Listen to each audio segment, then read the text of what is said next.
Live from Edward T. Berry Ice Rink on the campus of UMass Boston for some New England Hockey Conference action featuring the Norwich University Cadets taking on the UMass Boston Beacons. Beacons coming in here 1-2, getting their first win of the season last night, 5-2 over New England College. Beacons looking to stay hot here against a 2-0 Norwich team. As we look at some season statistics heading into tonight's matchup, as you see on the screen there, goals per game, 3 for Norwich, 2.70 for the Beacons. Pretty close there. Goals against average, 1 on the season so far. Brennan Atherton has been spectacular for the Cadets in goal. Beacons would like to fix some things up defensively, coming in with a 3.70 goals against average. They have yet to score a power play goal this season. Norwich 20% on the power play and 100% on the penalty kill. UMass Boston 81% on the penalty kill.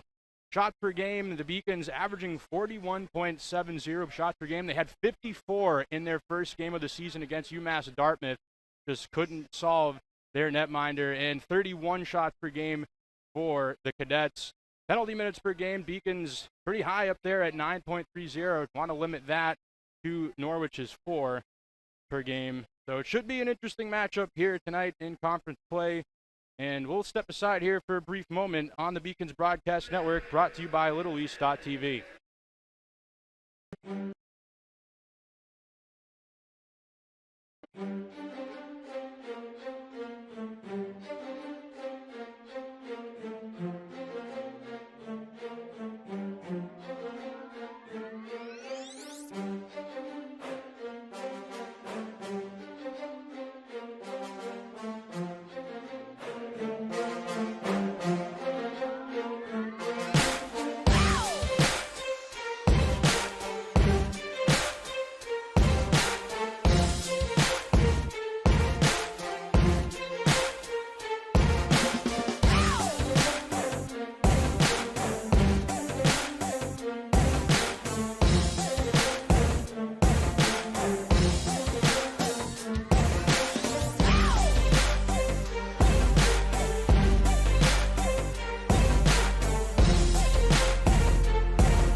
Passion's love. Passion is love for what you do. Because I think when you face challenges, it comes down to how much you want it and how much you love it. Passion is what keeps you going forward. Seeing so many people that were like-minded and so hardworking in their sport and academics, being surrounded by like-minded people makes you want to be more passionate. I think it pushes you to a different level that maybe you didn't think you had. And you can do the best of both worlds and love all of it. A good citizen is someone who wants to make a positive impact, both in their communities and in the world around them. The Division III approach is absolutely the best approach out there for amateur sport because it wants student athletes to explore all parts of who they are. Be successful in the classroom, be successful in competition, be successful in the community. So our student athletes learn what it means to strive for and attain success, but doing it the right way and being good citizens. Proportion to me is the lived experience of our Division III student athletes. They balance life from an academic perspective and the rigors of competing at a high level, bonding with teammates and building lifelong friendships. But they also are involved in their communities. They work jobs and internships and volunteer. They've learned to be resilient. Diverse experiences are setting them up for the future. Passion's love. And welcome back here inside Edward T. Barry Ice Rink on the campus UMass Boston. It is the Norwich University Cadets taking on the UMass Boston Beacons as we look at tonight's starting goaltenders. First for the visiting Cadets, it'll be Drennan Atherton out of Winter Haven, Florida. Coming in with a 2-0 record, a 1 even goals against average and a .56 save percentage, has 1 shutout on the season. For the UMass Boston Beacons, it'll be Sam Best, who's coming in here out of Woburn, Massachusetts, with a 3 games played on the season, has a 70 saves on the season, I can't speak tonight, and 8 goals allowed. Want to tighten things up. As we look at his stats, he has a 3.67 goals against average and a .864 save percentage. As we're just about to get set for puck drop here on the campus of UMass Boston. The Beacons, we mentioned, coming off of their first win of the season against New England College. As we're about to be underway here, as the third line will start things off, and it's a stalemate off the draw. Controlled by Evan Guggens, the former cadet, taking it wide towards the net, throws it on goal, saved by Atherton. Good chance right off the bat for the Beacons. Now back the other way. Gaudette chips it in. Best paddles it. He'll wheel it towards the corner. Now on the far side, it's Duncan. Tries to get it in towards the middle, and it's sent back in around the dasher. Back to collect it is Ryan Rowland. He plays it up to Duncan. He'll chip it in, and the Beacons will change. Trying to dump that one in was Keegan Montero, and it's sent back the other way. He'll wheel it off the boards. Nice centering pass as the Cadets look to set up shop in the offensive end. Behind the net with it, centering pass. Now Jones with a shot on net, blocked away by Best. Back to Jones again at the point. Looking in for the tip in the high slot. That one gets deflected high over the net. As the net comes off, as Kerner throws it on goal, but it would not have counted as play will stop. As tonight's coaching matchup for the Beacons, Peter Belisle in his 16th season, going up against Cam Ellsworth in his 4th season for the Cadets. So a lot more experience on the UMass Boston side of things coming into New England Hockey Conference play here tonight. As the puck tied up on the near side boards. Coming out with it is Blake Coleman. Gets it on the far side to Kristoff.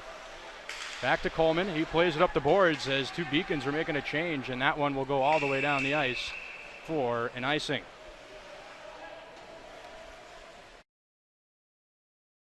As kind of a slow start here for both teams. A couple of good chances for Norwich right off the bat. as they get another offensive zone face-off here.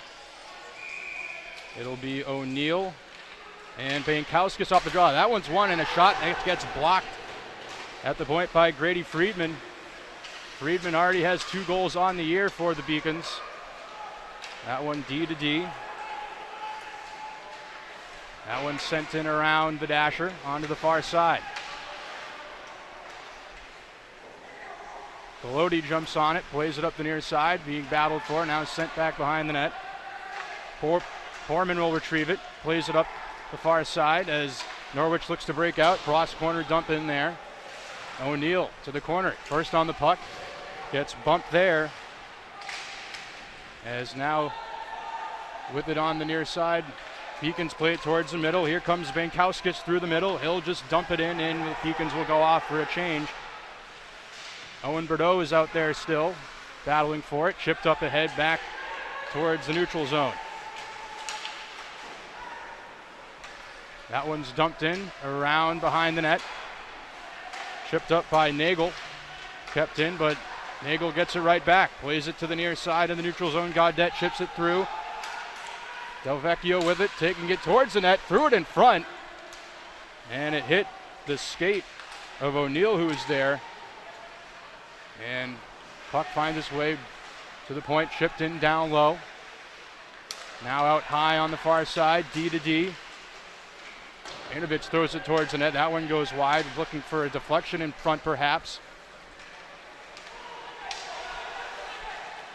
Del Vecchio behind the net. Wheeling it in front there. Now another chance. That one gets blocked. As a nice effort there. I believe that was Rowland who got in front of it, and that one's thrown on net. And a save by Best. And a whistle. As Norwich controlling the play early on here, tilting the ice. Haven't seen much of a forecheck yet established by the Beacons, as another offensive zone face-off for the Cadets.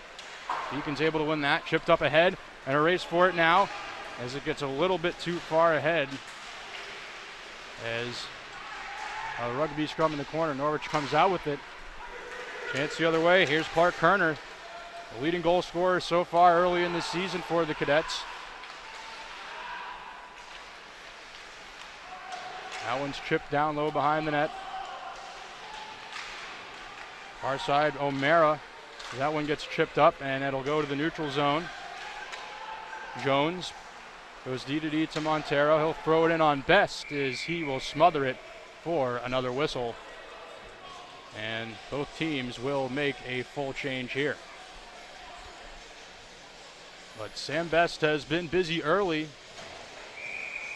3 shots on goal already for Norwich, but Best has been tested otherwise as well, having to move a lot in that crease. As Doggett on the draw against Mike Manzo. As the fourth line out there for the Beacons. Puck in the far corner, chipped by Manzo to the near side. Ryan Rowland plays it up. Kristoff will chip it in and chase. Back to retrieve it is Galati, as that now is on the far side. Norwich breaking out through center ice the other way. Bumped in it, Beacons first on it. Chipped up the boards, now a rush the other way. Here comes Manzo. Manzo tried to get it in the middle to Kristoff, but it was broken up there. Kristoff tries to stay with it. He does. Gets it out to the point. Now a giveaway by the Beacons, now back the other way. And that will just be slowly dumped in by Benovitz as Best out to play it. As Beacons are making a change, and Best gave it away. It wasn't his fault, just nobody there. Benovitz chips it in around behind the net. Leonard tries to center it for O'Neill. O'Neill stays with it, now gets it towards the middle, saved by Best. And another centering pass gets deflected, now goes to the far side. Nagel chips it around the dasher. Behind the net with it. O'Neill tries to center it, nobody there. Norwich stays with it. Nagel, D to D. Benovitz fans on that shot, goes behind the net. Bordeaux now. Bogan tries to chip it up towards center ice, and he's able to. Manovich chips it through the middle. And now chance the other way as an errant pass goes off a skate. That one goes through the crease, out of the reach of Best, as Beacons look to regroup. As Carabelli now, Beacons will play it up. Here comes Bankowskis, enters the zone, waits, gets it in the middle. Late man backhander, that one goes just wide on the shot by Corey Clifton. Corey Clifton, brother of Connor Clifton, who plays for the Boston Bruins as a defenseman. That one's chipped cross corner by Browning, and he'll head off for a change. Now it's being battled for in the near side corner. That one's dumped in by Pat Keegan. Goes all the way around the dasher. And back to retrieve it is Callum Jones, as he'll use his partner Montero. Montero plays it up the boards to Delvecchio, as that one gets chipped by Gaudette, but he gives it away. The Cadets making a change. Now here comes a chance down the far wing. Now goes out to the near side point. That one's blocked on the shot by Krapinski. Sent all the way around. And that one's wheeled. Nobody there, and this will go for an icing.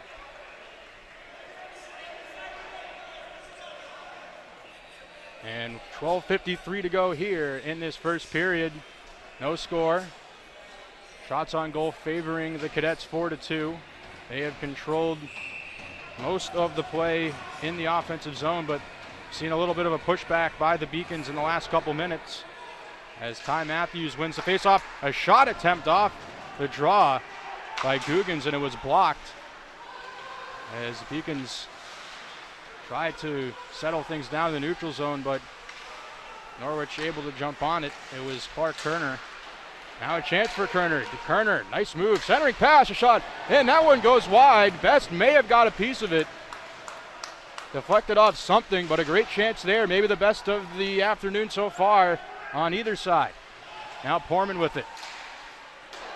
Banks it off the boards, nice pass there as a good read. Porman now back with it at the red line. He'll chip it in. That one takes a funky bounce off the end boards.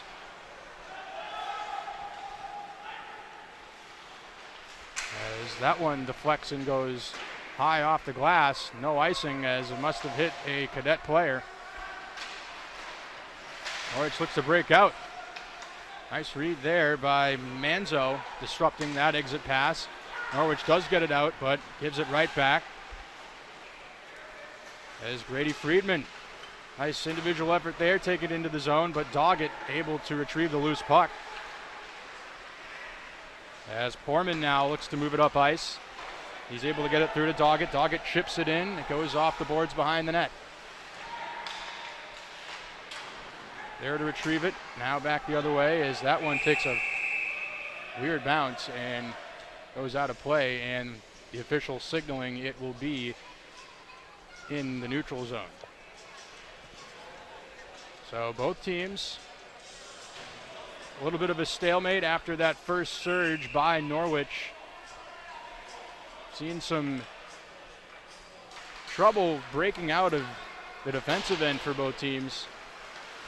As puck comes back to Manovich, now far side. That one's deflected in. And on Best, he'll glove it and leave it for his defenseman Ryan Bogan. Now Rowland tries to chip it up the near side, and now it's being battled for. Puck still tied up. Finally chipped off the glass and out by Owen Bordeaux. Manovich back to get it.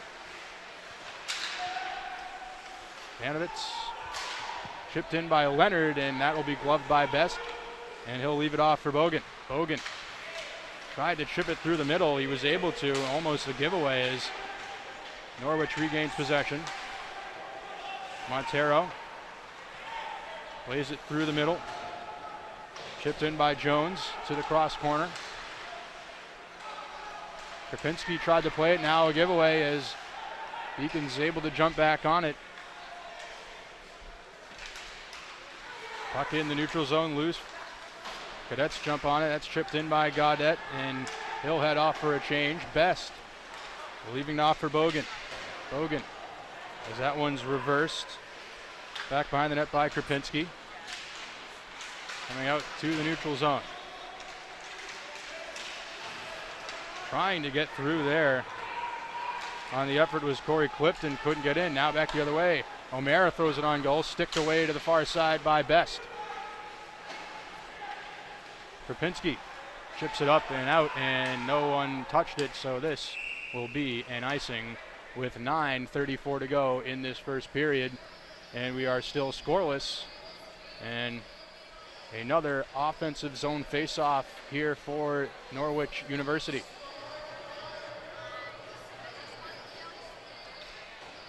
As Doggett will step in and face Andy Walker on the draw. Doggett wins it. Now Porman will send it down low. Being battled for there. Finally comes out loose. Beacon's looking to break out. Andy Walker. Puck bounced off his stick. Now Porman with it. It's a nice stretch pass to Jones. Battling for it there at the blue line. Now the puck will head back into the neutral zone. Porman with it once again. Porman looking up ice, decides to skate it himself. Leaves it for Williams. Williams throws it on goal, stick to the corner by Best. And a nice play behind the net there defensively by Browning as he sits his man down. Beacons look to go back the other way. That one's chipped in by Kristoff. He's the only man on the ice as the Beacons are changing up. As now Patrick O'Neill will flip it in, a knuckler in on Best, and he'll glove it, and another whistle. As that seems to be the strategy early on here for the Cadets, is getting pucks to the net, forcing whistles and getting those offensive zone faceoffs. They've had plenty of them so far.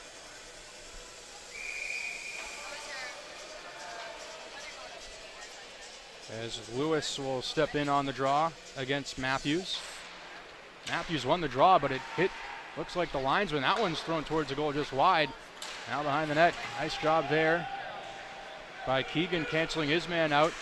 Now it's chipped up the boards by Matthews. Now sent back in though, back to retrieve it is Pat Keegan.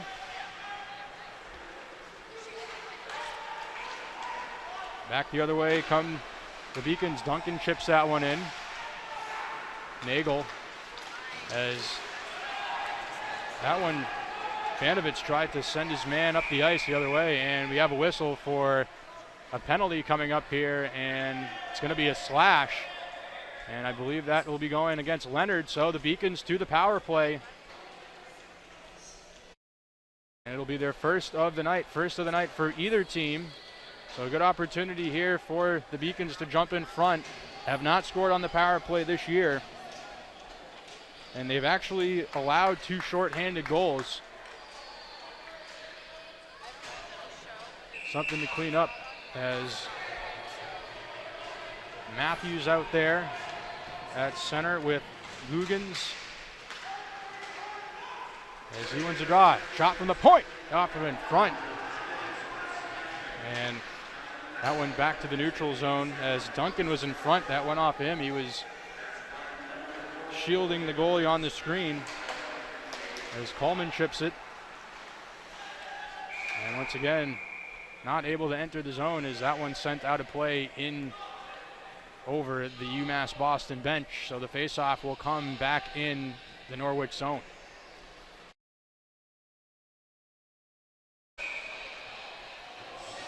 Same unit out there.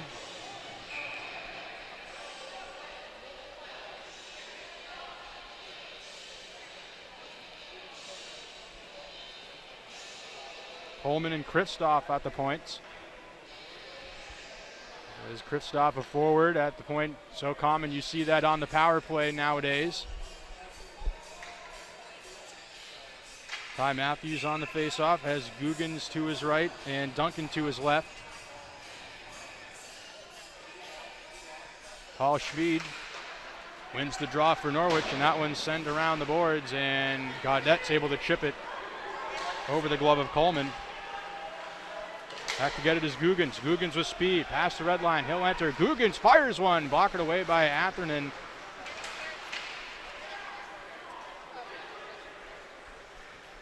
As that one goes back to the Beacons, they look to regather and re-enter as approaching a minute 10 here now left on the power play. 7 minutes almost left in the period. That one's sent in on the far side. Coleman with it, enters. Coleman looking in front, stays with it, peels back in the corner, banks it off the boards. Matthews now playing the point with it. Kristoff back to Matthews. Now he switches once again. Matthews off the half wall shot. That one just missed on the blocker's side of Atherton. D-to-D, Kristoff, nice fake move, gets it to Matthews. Matthews throws one towards the goal, and that one, I believe, went off of Duncan, who is in front once again. 20 seconds now to go on the power play. Locking in a shot. Coleman the drive. That one gets blocked. Now Matthews at the point once again. As Norwich will come out with it and send it down the ice, and that will do it for the Beacons power play. Had some good looks. As they'll break out through the neutral zone. Krapinski has a shot on net there. And a whistle as Pat Keegan put it on Atherton, and he smothers it for a whistle with 5:51 to go in this first period. And well, it was offside, so the face-off will be in the neutral zone.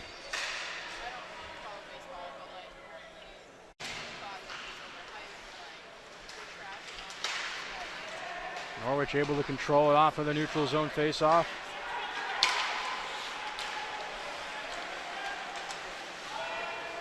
That one's being battled for Gaudette.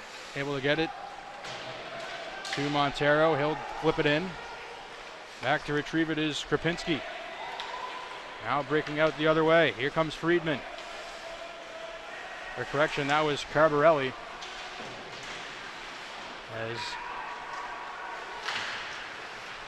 good keep in there by Krapinski. He chips it around the dasher. Now in the corner to get it is Trudeau. Now Nagel with it. Nagel dangerously plays it towards the middle. Rowland, he'll just toss it back in, and the Beacons will get a full change. As now plenty of space for Montero. He'll play it around the boards all the way to the far side, battling with it. As Kristoff's able to get it out. Now a chance the other way. Here's Manzo. Goes cross ice. Shot goes just wide by Friedman. As that one's flipped back the other way for an icing. So the Beacons will now have an offensive zone face-off with 4:38 to go in the first period.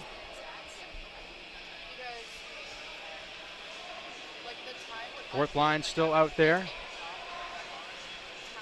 Manzo in the middle with Friedman on the right, Kristoff on the left. Manzo able to win the draw, back to the point. That one back the other way, Keegan with it at center ice. Keegan bumped off the play. Keegan staying with it, tries to put it on goal. That one gets blocked by Callum Jones as Beacons look to regroup. Keegan plays it to the near side. Kristoff leaves it for Manzo. Manzo, stretch pass. Looking for Bogan. Bogan couldn't handle it. And neither could Manzo, as back the other way as they tried to spring Kirkner, but Beacons come right back, getting tripped up there. No call. Or yes, there is a call. The referee behind the play got it. And the Beacons will go back to the power play. As Kristoff got tripped up going to the net. Not something you see often in the game. It's usually the official in the zone that calls it, but the trailing official behind the play was able to see what happened there, and the Beacons will have their second power play opportunity of the evening. Matthews with Guggens, Duncan, and Coleman and Kristoff at the points. That one's tripped out of play. So same unit as we saw on the first power play for the Beacons.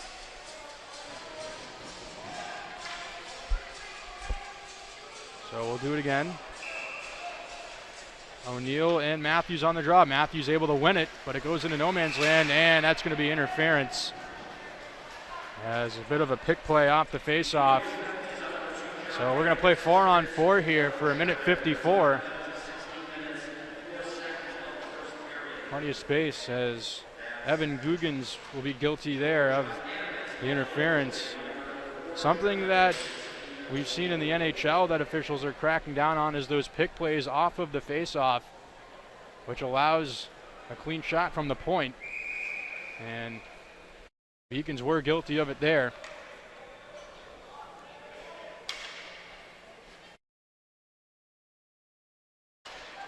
Schmid wins that draw. Nagel couldn't handle it. Bounces to the neutral zone. He'll go back to gather it. Goes D to Montero. Now in the middle to Schmid.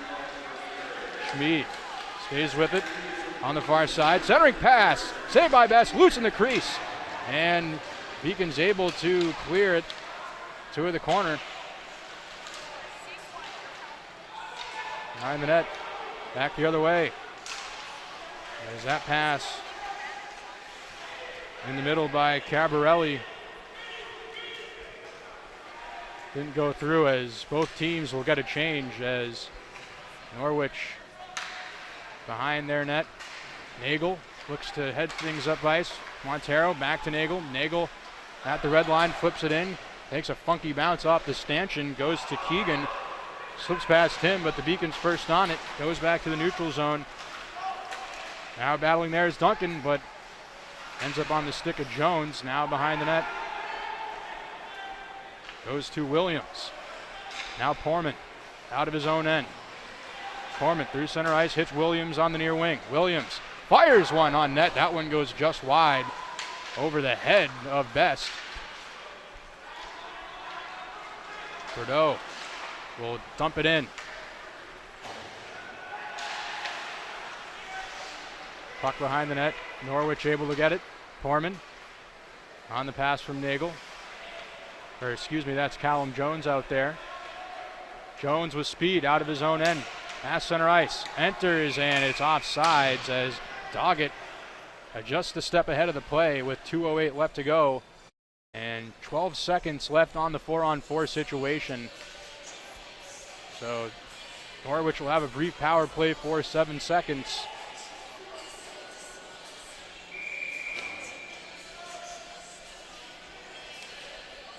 Turner and Matthews on the draw. Matthews able to win it. Matthews doing a good job at the face-off dot so far here in this first period as he looks to enter the zone. Puck kind of rolled off his stick. Centering pass. Was looking for Carabelli in front, and it went off his skate behind the net. Montero with it. Montero, stick handling. Has Carabelli on him. Decides to give it to his D partner, Galati. And Norwich able to exit the zone, but they give the puck away. And Kerner, nice job there as he won the puck away. As Schmid dumps it in. Now Johnson. That one's flipped back the other way, and that will do it for the 4-on-4 as well as the brief power play for the Cadets. Nick DeLucio out there, now a chance the other way with speed. Friedman, that one's teed up by Coleman, doesn't get through, hit a stick in front.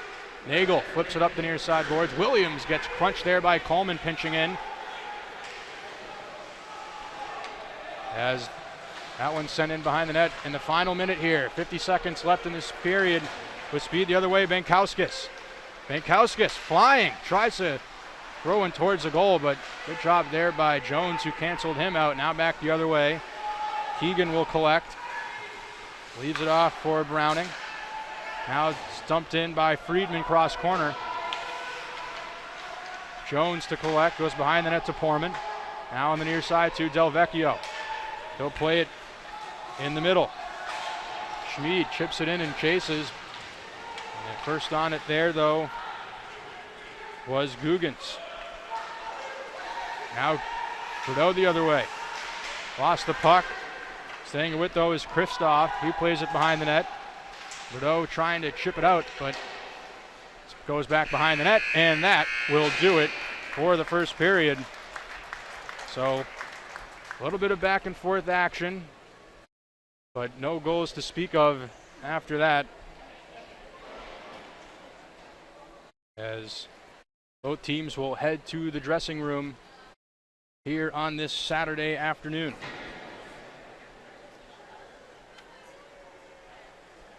And we'll step aside here, and we'll be right back on the Beacons Broadcast Network, brought to you by LittleEast.tv.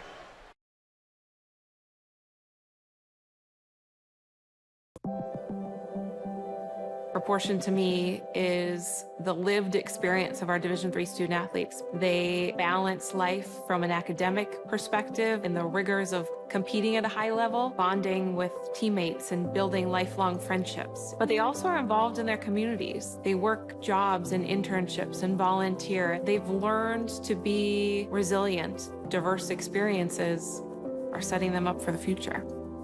Passion's love. Proportion to me is the lived experience of our Division III student athletes. They balance life from an academic perspective and the rigors of competing at a high level, bonding with teammates and building lifelong friendships. But they also are involved in their communities. They work jobs and internships and volunteer. They've learned to be resilient. Diverse experiences are setting them up for the future. The 5-campus UMass system is the university that educates the workforce of Massachusetts. We recognize that we are truly here for a reason, and that recognition inspires us and drives us every single day. Responsibility is being accountable for your words and actions, first and foremost. It also is an obligation to be a positive influence in the communities around you. Being in a D3 program, you're going to have lots of different opportunities. You're not just an athlete, you're also involved in student life. Your academics are extremely important. We give a lot of our student athletes responsibilities right from the start by giving them leadership opportunities, by having them engage in the community, be a positive influence. That's being a responsible person. I believe sportsmanship is it's a mutual admiration and respect for your fellow competitors. We all go through a lot to reach the point where we compete against one another. It's important to realize that. So once we're finally on the field or on the court or on the starting block, we look at each other as fellow human beings and not just competitors. Being able to recognize the hard work that other athletes are putting in creates a more positive and inclusive environment. Comprehensive learning is being able to adapt to experiences and apply the things that I learned. Being an athlete and juggling academics helped me grow as a person, and things that I've learned, I was able to apply it in another field, putting them into everyday life. Developing comprehensive learning helped me prioritize certain things to make sure I get to where I want to be. And welcome back here at Edward T. Berry Ice Rink. Andrew Bluestein here with you. At the end of one period, it's the Norwich University Cadets 0 and the UMass Boston Beacons 0, no score. As we look at some first period stats, both teams kind of feeling each other out. It was Norwich that had the first push, and then a lot of play in the neutral zone. And some good chances. Best made some solid saves for the Beacons, as we're having a little bit of technical difficulties here as we're trying to get these stats up. Well, we don't have the graphic, but I can give them to you anyways. There in front of me is shots on goal in the first period, 12 for Norwich, 5 for the Beacons. Saves, 12 for the Beacons, 5 for Norwich, as those opposite on shots. Face-offs, 9 for 17 were the Beacons. Ty Matthews doing a good job on that part, as he won a bunch of draws, as 8 of 17 for the Cadets. Power plays, 2 opportunities for the Beacons, 0 for 2 And we had a 4-on-4 sequence for almost 2 minutes as the power play 0 for 1 Norwich, as it was only 7 seconds, so can't really fault them on that for not capitalizing, as you see the penalties 2 for Norwich, 1 for the Beacons. And with that, we'll head to break once again here on the Beacons Broadcast Network, brought to you by LittleEast.tv.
And welcome back here on the Beacons Broadcast Network. Andrew Bluestein here with you as we're going over around the NEHC. Here the schedule, as you see, Babson College 0-0 at the end of one against Elmira. New England College 2, Johnson and Wales nothing. That's in the middle of the first period. That is a matchup between two teams who haven't won yet in Southern Maine won, Hobart won at the end of the first period, and Geneseo and Skidmore will play each other tonight at 7 o'clock. That's what's going on around New England Hockey Conference. And with that, we'll head back to break, and we'll be back with second period action very shortly here on the Beacons Broadcast Network.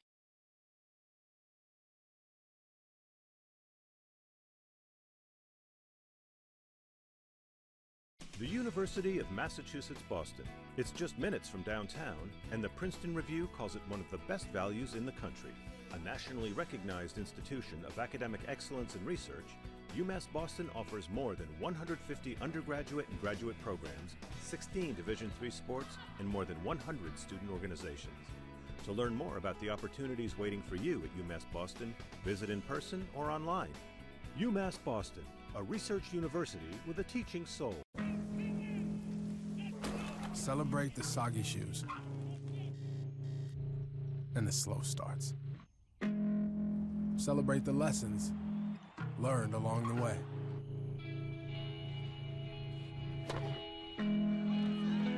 These are the wins. Not the shiny, nail-biting kind. These are the last a lifetime kind. Something I discovered in myself is that if I have a goal, I can accomplish it. It's a well-rounded experience. At a Division III school, you primarily a student athlete, so the school is really shaped around you developing yourself as a complete individual. It helps a lot that you have a family with your team that can guide you.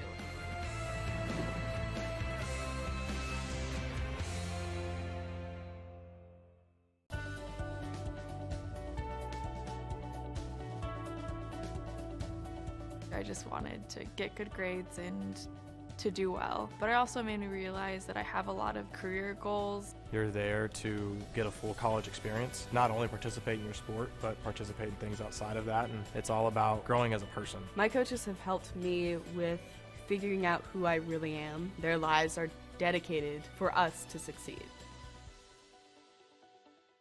I'm the first undergraduate alumnus to lead this university. I'm very proud of that. I was literally able to transform my life because of the University of Massachusetts, and I want that for every single student that walks through the door.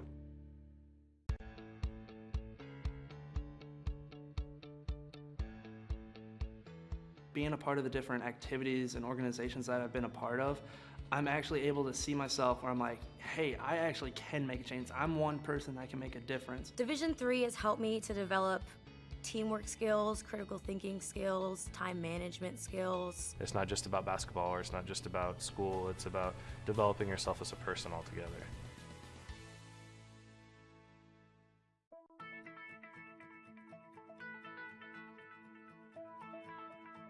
College has given me the flexibility to pursue my passions and my interests, and I've recreated my identity for myself aside from just being an athlete. My greatest personal discovery has been that I am capable of doing things that I didn't know I was capable of doing. To be able to study what I wanted to and continue to play the sport I love, all of those things came together very nicely in one package in Division III. I did receive a non-athletic scholarship upon entering school. I got the presidential scholarship, which was huge for me. I think there's more opportunities for academic scholarships in Division III. I did receive academic scholarships. Just being involved on campus, being a leader, all those things combined kind of get me recognized. It's a great experience for me.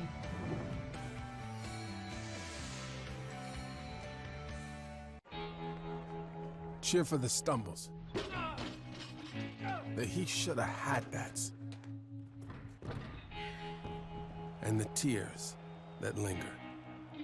For in those moments, greatness lies. There, you will find the provoked, the determined, the unified. It's in those moments that champions are born. The University of Massachusetts Boston, with its scenic oceanfront campus, easily accessible to downtown Boston, is recognized as a model of excellence for urban public universities. 16 NCAA Division III sports are part of the more than 100 student organizations that create an engaging campus life in America's biggest and best college town. UMass Boston, Boston's urban public research university for the 21st century. And we're back here inside Edward T. Barry Ice Rink on the campus of UMass Boston. Andrew Bluestein here with you on the Beacons Broadcast Network. No score as we head into the second period between the Norwich University Cadets and the UMass Boston Beacons. Yeah, we saw a even play for the most part in the first period. The shots are 12-5 in favor of Norwich. A lot of those shots, though, coming from the outside as Beacons did generate some offense. They just couldn't get pucks towards the net, or on net rather. They got them towards the net. Just a lot of bodies in front, a lot of traffic. As we'll see how play continues going into this second period. Want to try to get a good mix of that high to low, low to high game. As the third line will start things out for the Beacons against the top line for the Cadets. Matthews and Schmid on the faceoff. And we're underway for second period action. Matthews able to win the draw again. Rowland will send that in around behind the net. That one put on just wide by Krapinski as it goes to the corner. On this frictionless ice surface, as Nagel now with it behind his own net, flips it up the boards. That one sent all the way back down. Back to retrieve it is Krapinski. No icing. Krapinski gets it through the middle. Back the other way, the Beacons. Drop pass. Matthews throws one on goal. Atherton makes a save. Didn't know where it was originally, but he's able to find it in front of him, and he'll cover it for a whistle.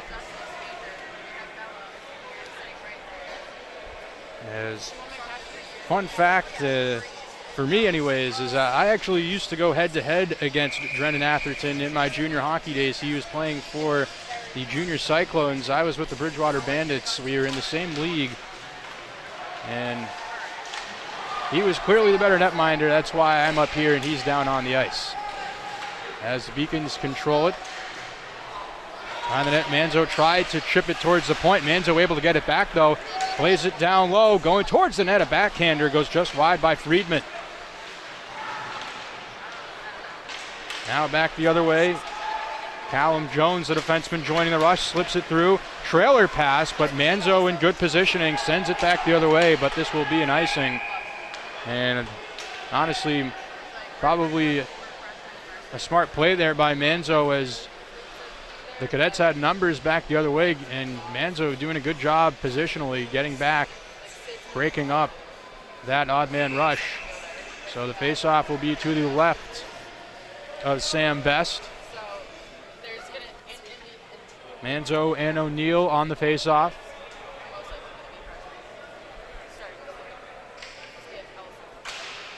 And O'Neill is able to win it, and Galati doing a nice job keeping it in as the rolling puck sent into the corner. O'Neill stays with it, chips it behind the net. Chasing there is Lewis, but it goes back the other way. The Beacons possess it. That one's dumped in by Friedman. Atherton came out to play it. Puck took a funky bounce there, but goes right to Pat Keegan. He throws one towards the net. Was probably going wide, but Atherton will glove it for a whistle. But the Beacons will take that as they have an offensive zone faceoff here with 18-17 left to go at the beginning of this second period. So the second line will come out. Bankowskis with Bordeaux and Carbarelli. Keegan throws one on goal. Another save by Atherton as he had Garbelli going towards the net, but Atherton doing a good job of picking that puck out of the crowd. So we'll do it again. This time Bankowskis wins it. That's chipped behind the net by Keegan. Keeping it on the far side is Coleman. Now back the other way come the Cadets. Williams a shot. That one's blocked away by Best. Goes to the far side. Banovitz chips it around behind the net. Williams with it. Tries to get it over there to his line mate, Doggett. Battling there. Keegan. Nice play. Keegan's able to get it to Browning, and that one's chipped to center as with speed there as it goes into the bench.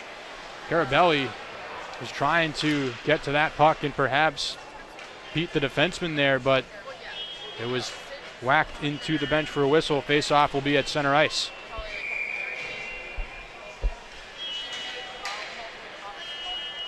Andy Walker and Paul Schmid on the draw. Walker able to win it.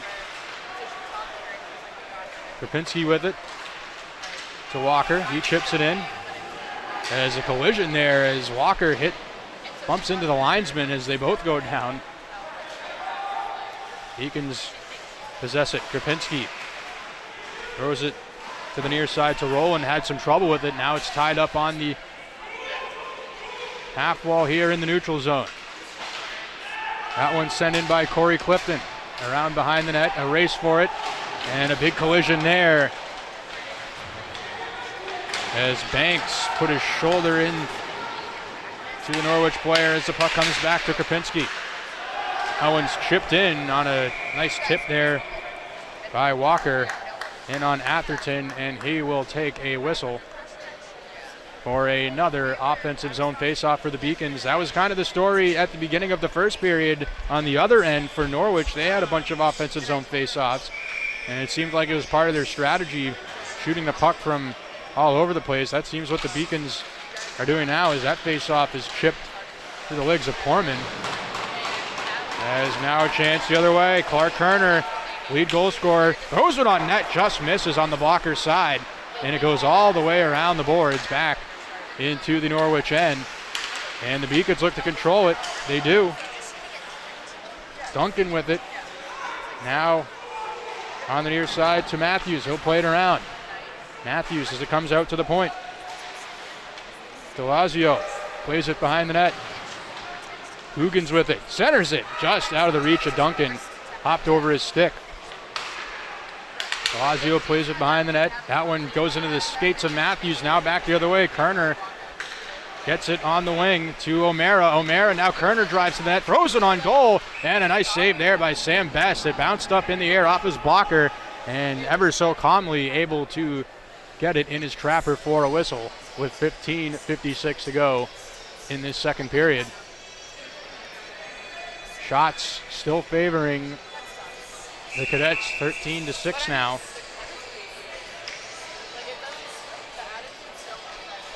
Now the fourth line out there for the Beacons, Mike Manzo on the faceoff, but it's a stalemate as it looked like O'Neill got his stick on it. Now a shot thrown towards the net. Manzo goes into his skates. Now O'Neill leaves it off. That one's tucked towards the goal, but nice job there. As another centering pass, blockered out by Best with his paddle. Nagel throws one towards the goal, hits a body in front. Doesn't get through. Now behind the net. Manzo, puck bounces off his stick. Keegan now reverses it, and that one's played up the boards by Bogan. To the near side, Kristoff having a little bit of trouble with it. Goes back to Bogan. Now on the far side, Keegan. Keegan chips that one off the glass, and it'll go to the neutral zone past center ice. Nagel now with it. Plays it off the glass. That one's chipped by Bogan. O'Neill at the end of a long shift, though, as now a 2-on-1 chance. Leonard tries to thread the needle into the middle to Brendan Jones, but pass was in his skates. So the Beacons dodging a bullet there as a 2-on-1 in close for the Cadets. Now back in the neutral zone, sent in. Bogan bounces off his stick. Plays it to Keegan. They've been on the ice for a while now. They'll probably change up as that one's sent down the ice, but it'll be an icing, so they won't be able to. As a face-off back in the Beacons' end. And they will change, as the forwards will change, as well as the defensemen. So a full change here for the Beacons.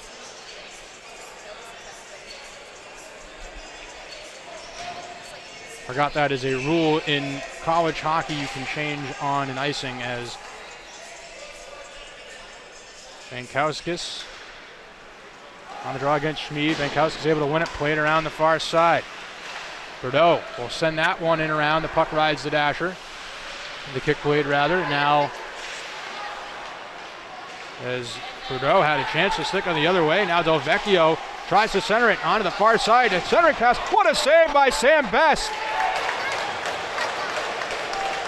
Robbing Montero, the defenseman joining the rush as Best goes from his left to his right. In position, able to keep that one out. Big save there for the Beacons netminder to keep things 0-0. That one now into the corner. Jones plays it to Montero. Montero on the far side corner to Del Vecchio. Nice stick handling move there by Del Vecchio, able to avoid his man as that one sent. Stretch pass off the boards. Clifton couldn't handle it. Now Clifton has it, cuts towards the middle, but he gets canceled out. Puck still loose. Now back the other way. Kerner with speed. Being canceled out. Nice job there by Banks as he rid him into the corner. Now Galati from the point. Galati waits, shoots. That one goes wide. As Clifton looks to jump on the loose puck and he'll just chip it out to center. Galati there, goes D to Porman. Porman sends that one high in on Best, and he will glove it down, and he will take a whistle, allowing his team to change up with 13:07 to go in the second period. But that was a great save there by Sam Best. As you mentioned, both netminders tonight have played at the Division I level. Atherton was at Sacred Heart for a couple years. Best at AIC.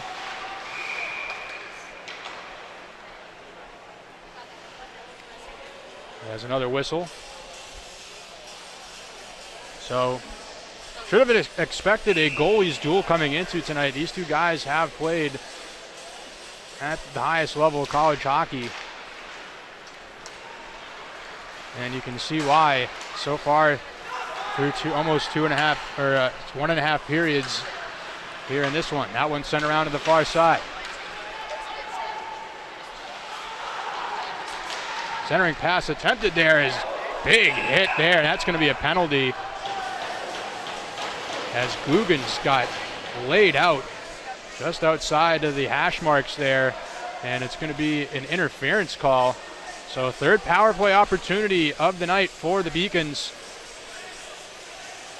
And Ryan Leonard will head off as Guggens looks to be okay. Had his glove go flying off.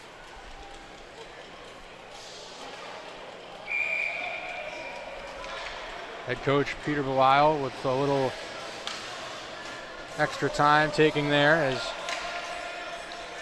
Ty Matthews wins the draw. Guggens right back out there. Coleman to Matthews. Matthews down low in front. Loose puck. And the Beacons couldn't find it. Not sure if Atherton got his pad on it, but a good opportunity there. As Kristoff loses an edge. Puck goes behind the net. Montero plays it off the boards and just barely out of the zone. Coleman plays it on the far side, and Jones will step into that one and send it down the river. Guggens with speed through the neutral zone. Evan Guggens enters, beats Gaudette, stays with it. Jones puts him into the boards. Puck comes out on the near side though to O'Neill, and he'll send it down the ice. Best out to play it, has Gaudette there. Best doing a nice job playing it up the near side boards. Now it goes back in on Best. He'll knock it down with the paddle of his stick. Coleman now behind his net as the Beacons look to break out here with a minute left to go on the power play. Ty Matthews dumps it in and falls down, and sending it all the way down the ice was Banovitz. As the Beacons having a tough time with their zone entries here on this power play. Coleman now with it again. Gets it to Friedman. Friedman chips it in. Clifton on the forecheck. Can't win the race, and that one sent again all the way down the ice. Best out to play it. That one takes a funky bounce off the kick blade. And now approaching 20 seconds to go on the power play. Perhaps one final rush here. With speed, Manzo enters the zone, down the near side wing, pulls up, gets it to the point. D to D, cross-ice pass, Keegan put it on goal. On the pass from Bogan, and that one goes off Atherton and up into the netting, out of play with 10 seconds to go on the power play. So for one more chance here to set up shop and get a shot on goal for the Beacons on their third power play of the night. Manzo on the draw against Schmid. Keegan with it. Throws one towards the goal, loose in front, and they couldn't find it as Friedman was on the doorstep, and now he will re-enter. Friedman throws it on the goal, but it's blocked by Jones, and that will do it for the power play. Now back the other way, Leonard out of the box, leaving it off attemptingly to the trailer there and Schmid, but he couldn't find it. As stretch pass the other way across the ice was intercepted by Kerner, and he'll just flip it in. Now the puck being battled for in the corner. Keegan, good job being physical there. Sits down Johnson, and a whistle. And I believe it was a hand pass by the Beacons, so the faceoff will stay in the defensive zone.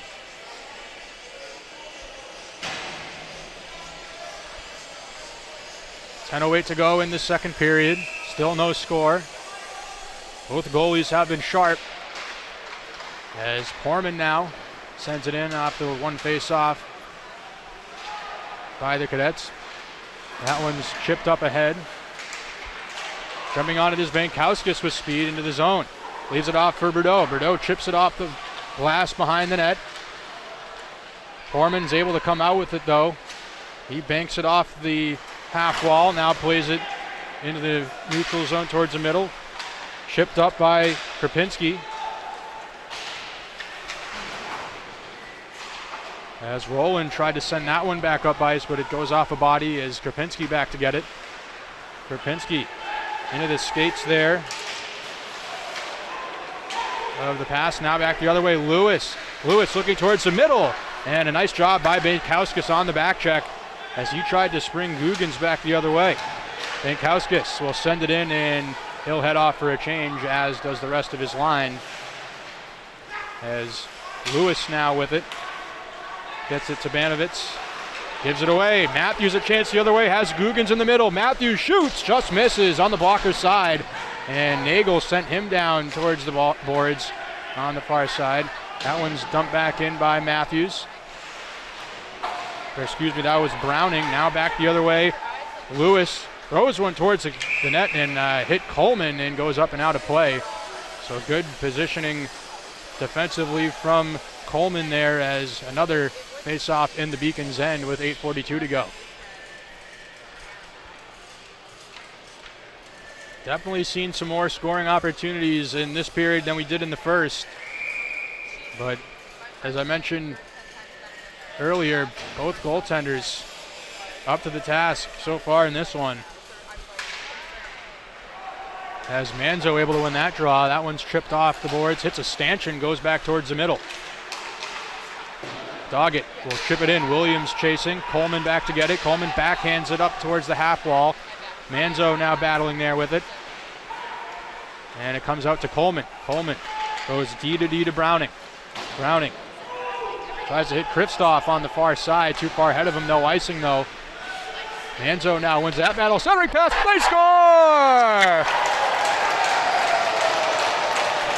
Manzo feeds it in front to Grady Friedman, who pots it home, and the Beacons strike first here with 8:13 to go in the second period.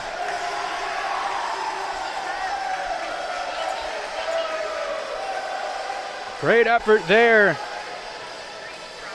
by Mike Manzo, who won the battle and finds Grady Friedman, and that's Friedman's third of the season. So the Beacons strike first here in the second period and lead it 1-0, and that one's flipped over the glass, out of play. And So far through this one, it seems that goals will be at a premium, so much needed for the Beacons. As face off back at center ice. Schmid able to win that draw. Now the Beacons able to collect it. Rowland will chip that one in, and it'll be an icing as it was just behind the red line. So face off will come in the Beacons defensive zone. But going back to that goal by the Beacons, that was a result of really strong positional hockey by Grady Friedman, being in the right spot, able to get that pass from Manzo as a face-off on Torman tries to feed Johnson on the one-timer. It goes wide. Tripped up the half wall on the far side as Johnson had some trouble with it. And a big hit there now is sent back in. Krapinski plays it on the near side. Krapinski behind the net. O'Mara takes it from him. Centering pass, nobody there, but it comes to Porman. Porman at the point. Goes down low to Kerner. Now Nagel walking in on the near side point. Gives it to Porman. Porman back on the other side, a shot. And a nice block there by Walker. As we got to look at the goal here by the Beacons, you can see Friedman just in the perfect positioning as Manzo was able to feed it to him.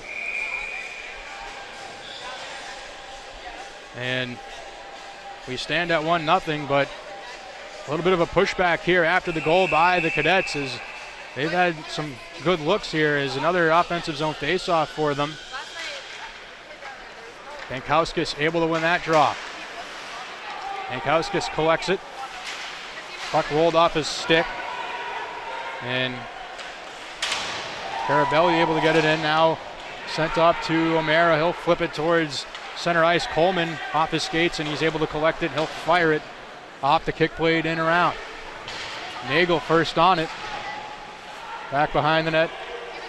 Panovitz plays it up the ice, and that one hits a stick as Coleman was trying to line up his man Leonard, and I'm assuming that it hit Leonard's stick because this will be an icing.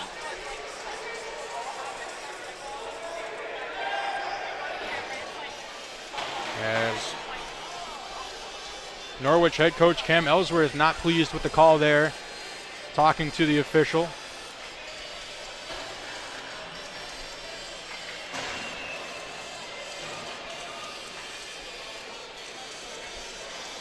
Ty Matthews and Patrick O'Neill on the faceoff to the left of Drennan Atherton. 6:43 to go in this second period. If you're just joining us, Grady Friedman getting his third goal of the season.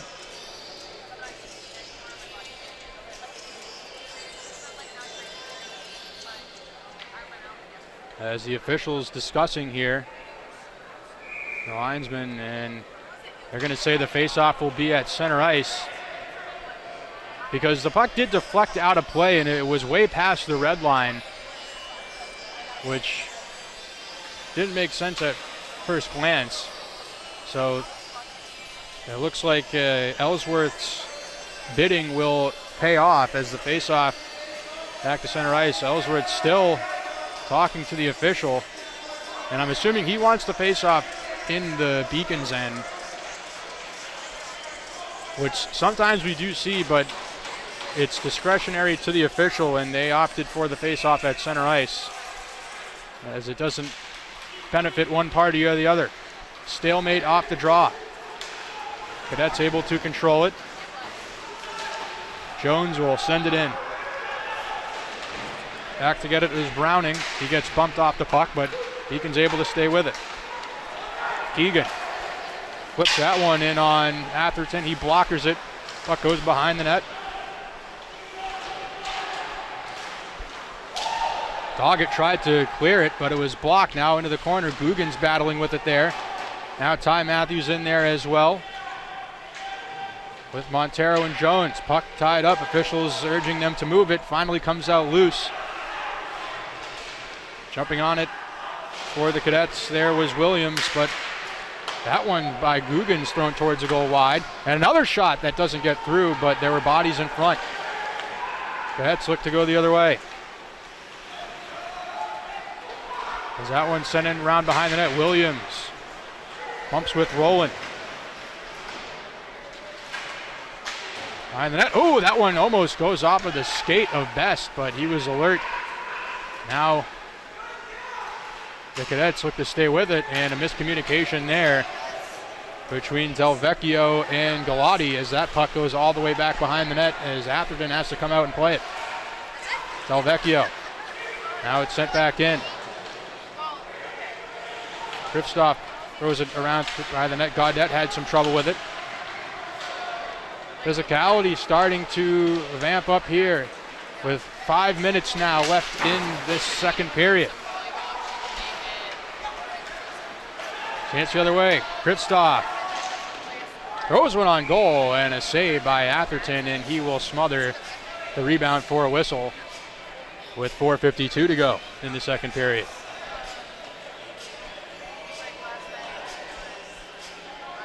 So this game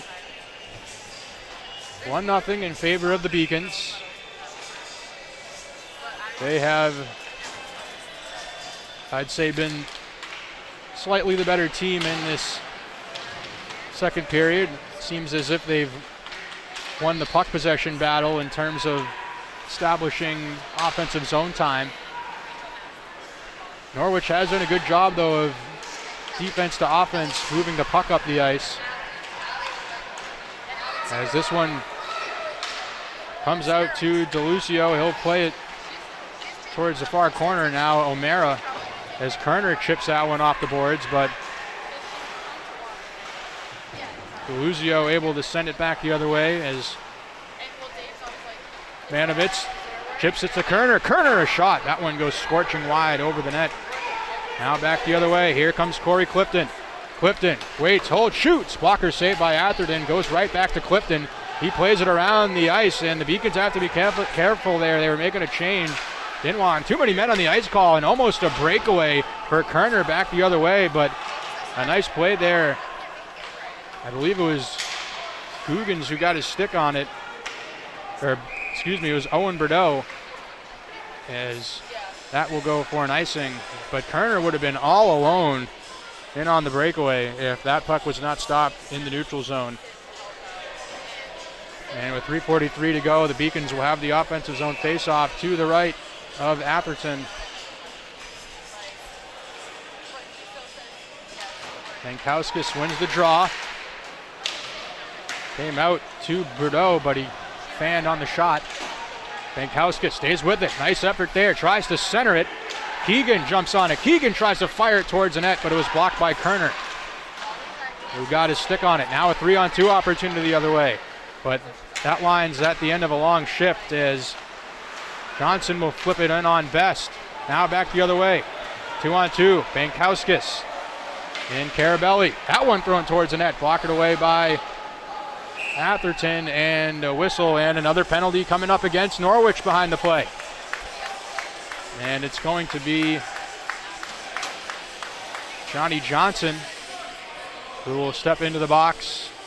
Didn't see the initial signal, and it'll be another interference call going against the Cadets. So with 3:08 left to go in this second period, the Beacons have an opportunity to extend their lead, perhaps going into the break.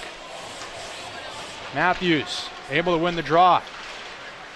Nice job by Coleman to keep the puck in on the far side. Puck being battled for. Guggens tried to keep it in.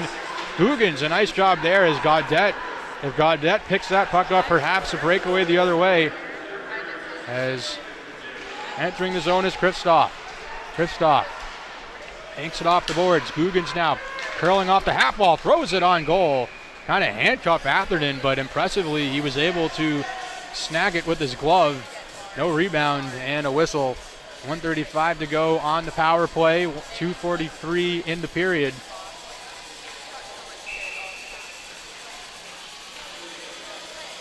So Matthews, Googans, and Duncan out there with Kristoffs and Coleman playing the point.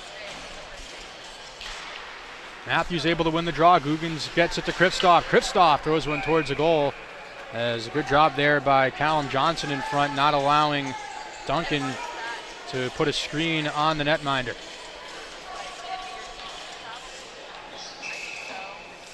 So we'll do it again to the right of Atherton. Matthews and Schmid on the faceoff. Schmid wins it that time. Chipped up the far side. Coleman momentarily able to keep it in, and it's chipped out on the second opportunity by Schmid, as Best will leave it off for Kristoff. Kristoff now leaves it off for Googans to speak. Googans through center ice, enters his own, stick handles. Now throws it around the kick blade. Kristoff to Coleman. Coleman to Matthews on the far side. Matthews down low, looking for Duncan. Duncan loses it. Tied up now on the end boards. Approaching 50 seconds on the power play. Man goes down behind the net. That was Googans.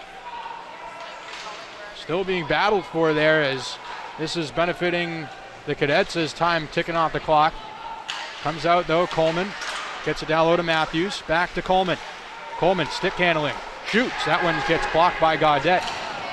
But Googans able to find the loose puck. D-to-D by Coleman, and Kristoff couldn't handle it. A little bit too hot as it comes back to the neutral zone. But right back in comes Coleman. Feeds it. Down low. Nice move. Heading towards the goal. Still loose at one. And somehow it didn't go. As diving back towards the crease was Atherton. Not sure if he got a piece of it. But Alex Duncan had a great opportunity there. Puck just wouldn't sit flat for him. As that will do it for the power play. As we approach a minute to go now in this second period. As that pass just a little bit too far ahead for Lewis. And they're going to say it was icing. Close, but the Beacons get the call. And with 57 seconds left in the second period, they will have an offensive zone faceoff. But still don't know how that one didn't go in. It was a net mouth scramble in front of the net. And not sure if Atherton got a piece of it. If he did, what a save. But Bankowskis able to win the faceoff. Krapinski kind of flubbed that one as he tried to throw it towards the net. Comes right back to him. They'll send it in. Takes a weird bounce off the stanchion. Seen some of those here this afternoon, as that one will slide in on Atherton and he'll just freeze it for a whistle. So we'll do it again in the offensive zone for the Beacons, this time to the left of Atherton.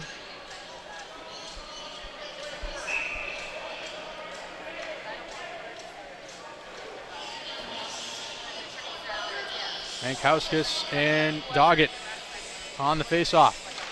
Doggett able to win that one. Banovitz with it, chips it off the glass, and it'll go out to center. Krapinski, as they're going to rule a hand pass here, so the faceoff will be down in the Beacons' end. 36 seconds left. Shots on goal favoring the Cadets 16-13. But the Beacons, I'd say, have had the more high danger scoring opportunities, at least in this period, as nice face-off win there by Bankowskis. Chance the other way, as trying to leave it off for Bankowskis was Bordeaux, as now here comes Kerner. Kerner leaves it for Doggett. Doggett going to the net. Nice job there on the block by Rowland. Rowland now pins Doggett up against the boards. Bankowskis came out with it, lost it, wheels it towards the net. Now O'Mara tried to step in front of it, and it comes out to center. Nagel with it in the final 10. He'll flip it in behind the net. As big collision there, and another one following through late. And that'll do it for the second period, and now we got some action going on in the far corner. Two big hits to end the period, and I think Norwich might have been penalized for the late hit, as Krapinski had one of those kind of reverse hits. I believe it was on O'Mara, and then somebody came in late on Krapinski and drilled him against the boards. perhaps boarding, but there's going to be a penalty. And it looks like it will go against Norwich. Trying to see the official signals. He's talking to the scorekeeper here.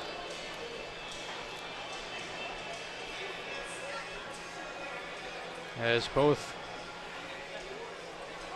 you got two players now outside the official circle. And we'll try to get the information on that penalty call as soon as we can.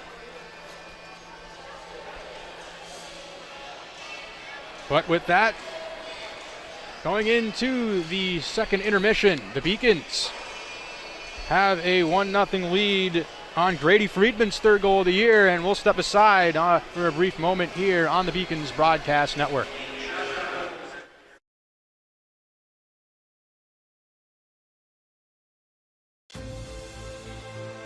Passion's love. Passion is love for what you do. Because I think when you face challenges, it comes down to how much you want it and how much you love it. Passion is what keeps you going forward. Seeing so many people that were like-minded and so hardworking in their sport and academics, being surrounded by like-minded people makes you want to be more passionate. I think it pushes you to a different level that maybe you didn't think you had. And you can do the best of both worlds and love all of it. A good citizen is someone who wants to make a positive impact, both in their communities and in the world around them.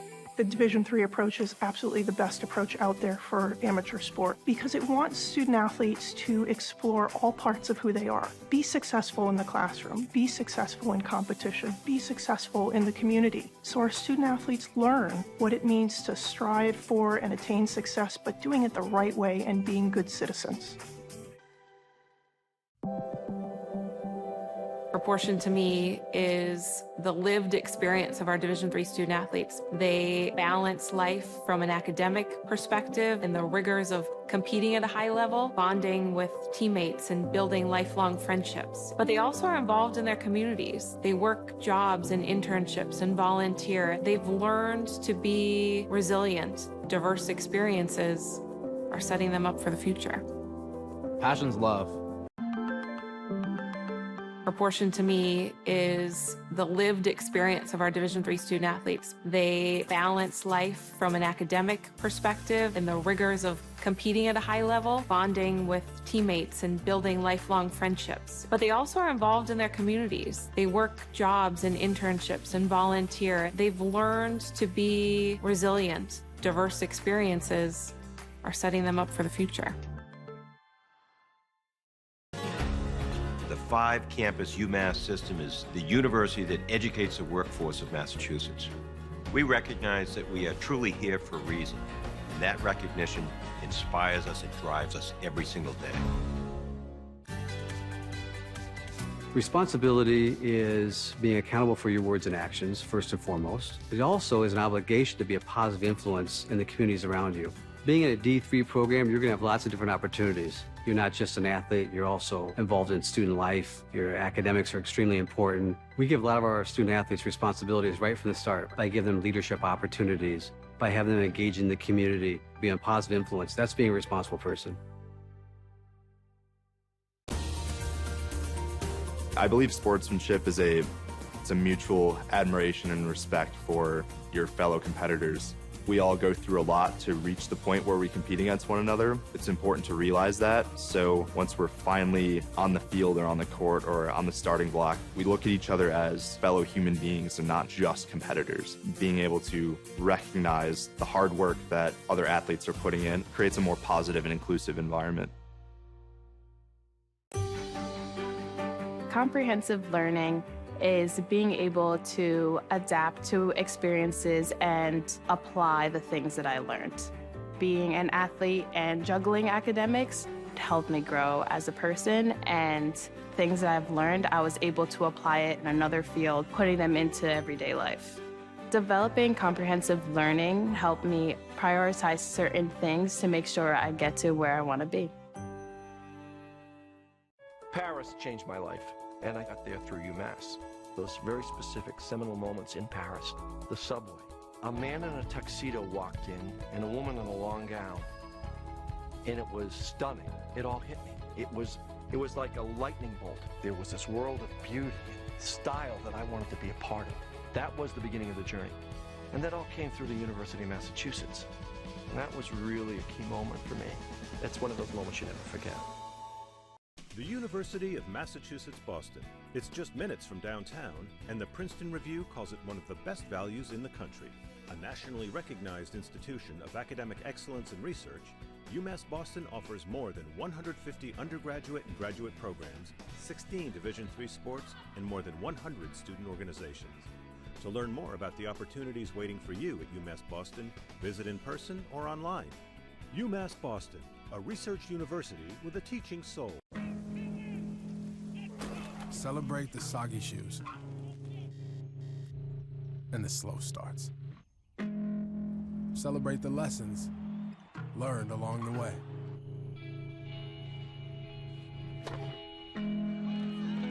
These are the wins. Not the shiny nail-biting kind. These are the last a lifetime kind.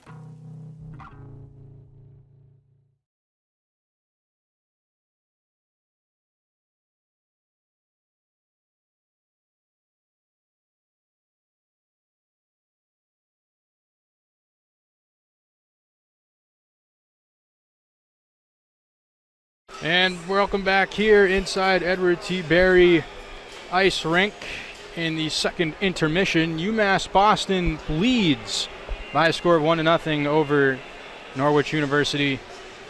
As we look at the first period scoring summary, it was Grady Friedman grabbing his third goal of the season on the assist by Mike Manzo on a great play that set up the Beacons' first goal. And that's where we stand now. As we also look at some second period statistics here.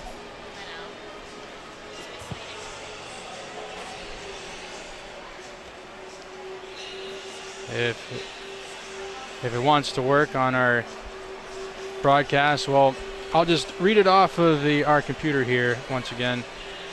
Second period stats, shots still now favoring the Beacons 21-16. They really put on a surge in that second period. 20 saves for Atherton, 16 for Best. Face-offs, 16 of 44, as Norwich took control of that category in the second period. They have 28 of 44. Power plays, 0 for 4. The Beacons, they've had some good looks, just not able to capitalize, and it looks like we're going to play 4-on-4 to start the third period, as we had 2 penalties called at the end. Norwich is 0 for 1 on the power play. Again, they only had it for about 7 seconds, coming off of a minute 54 4-on-4 sequence. And penalties, 2 for UMass Boston, 5 for the Cadets. And with that, we're going to send it back to break for a brief moment, and we'll be right back here on the Beacons Broadcast Network.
And welcome back here on the Beacons Broadcast Network. Andrew Bluestein here with you just ahead of third period action as we take a look at the upcoming schedule for the Beacons. On November 11th, they'll be at Babson, another conference matchup at 7 p.m. On November 12th at Southern Maine, also a conference matchup, 4 p.m. start time. On November 18th, they will be home against Elmira, 7 p.m., another conference matchup. And 11-19 versus Hobart, 4 p.m. here, another conference matchup. And then a non-conference matchup on the 26th at Colby College. So that's what's on the schedule coming up here for the Beacons as we get set for third period action here as both teams back on the bench and the officials discussing something with head coach Cam Ellsworth of Norwich. As we saw that sequence to end the period, and it looked like both teams got penalized as we saw those two late hits. It was Karpinski who was on the receiving end of what I'm assuming is going to be a boarding call. As still don't see anybody in the penalty box yet. Oh, now we do, as officials talking. So Ryan Rowland in the box for the Beacons, and Clark Kerner for the Cadets, as both teams lining up as third period action just about to start here at Edward T. Berry Ice Rink. Andrew Bluestein here with you. Glad you could join us here on the Beacons Broadcast Network. Beacons with a 1-0 lead as we're underway for third period action. The second 4-on-4 sequence we've had here tonight. As the Cadets control, dumping in. O'Neill gets bumped by Coleman behind the net. Williams rides Krapinski to the boards. Now with speed, Bankowskis has Duncan. Bankowskis with speed to the outside. Backhander in on Atherton, and he will smother it for a quick whistle. Just about 25 seconds into this third period.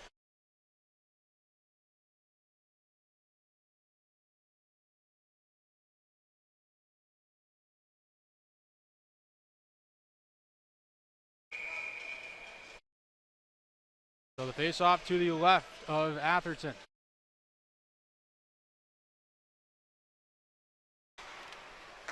Matthews able to win that draw. Karpinski with it. Goes back to Guggens, who fires one towards the goal.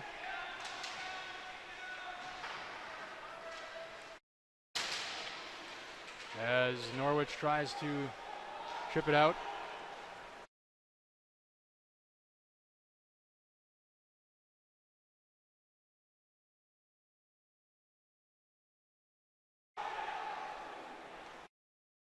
Coleman backhands it on his own goalie there, and Best has to stick it away.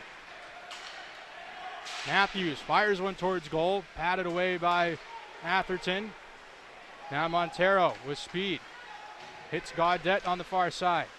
Gaudet throws one towards goal, just wide. Was looking perhaps for Montero, who was going to the net. Gaudet shoots. That one gets blocked by Browning. Now another opportunity as that one gets blocked by Keegan.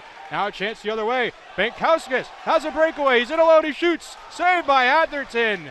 And the puck comes out loose back the other way as Nagel collects. A great chance there for the Beacons as Bankowskis was in alone, but Atherton able to get the glove on it. As final 10 seconds approaching of this 4-on-4, Williams with speed into the zone. Backhands one towards the goal. That one goes wide of the net. Best loses a stick behind the play. Now Friedman, the goal scorer for the Beacons. Throws it towards the goal, patted away by Atherton. That one's fired off of the boards, and it goes off Turner and into the bench. for a whistle. Face-off will be in the Norwich end. So that concludes the 4-on-4. Back to 5-a-side hockey.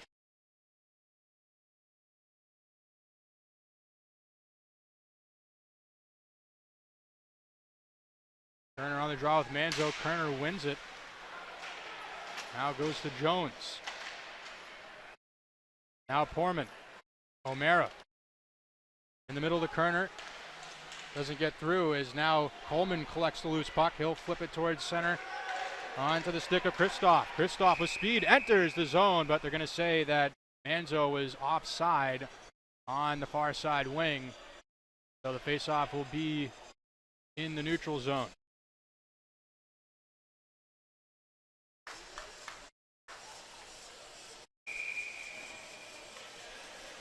So Andy Walker and Paul Schmid on the draw. Schmid able to win it. Nagel hits Gaudette. Gaudette will just trampoline it off his stick into the Beacon's end behind the net. Played by Banks. Now back behind the net, collecting it there is Rowland.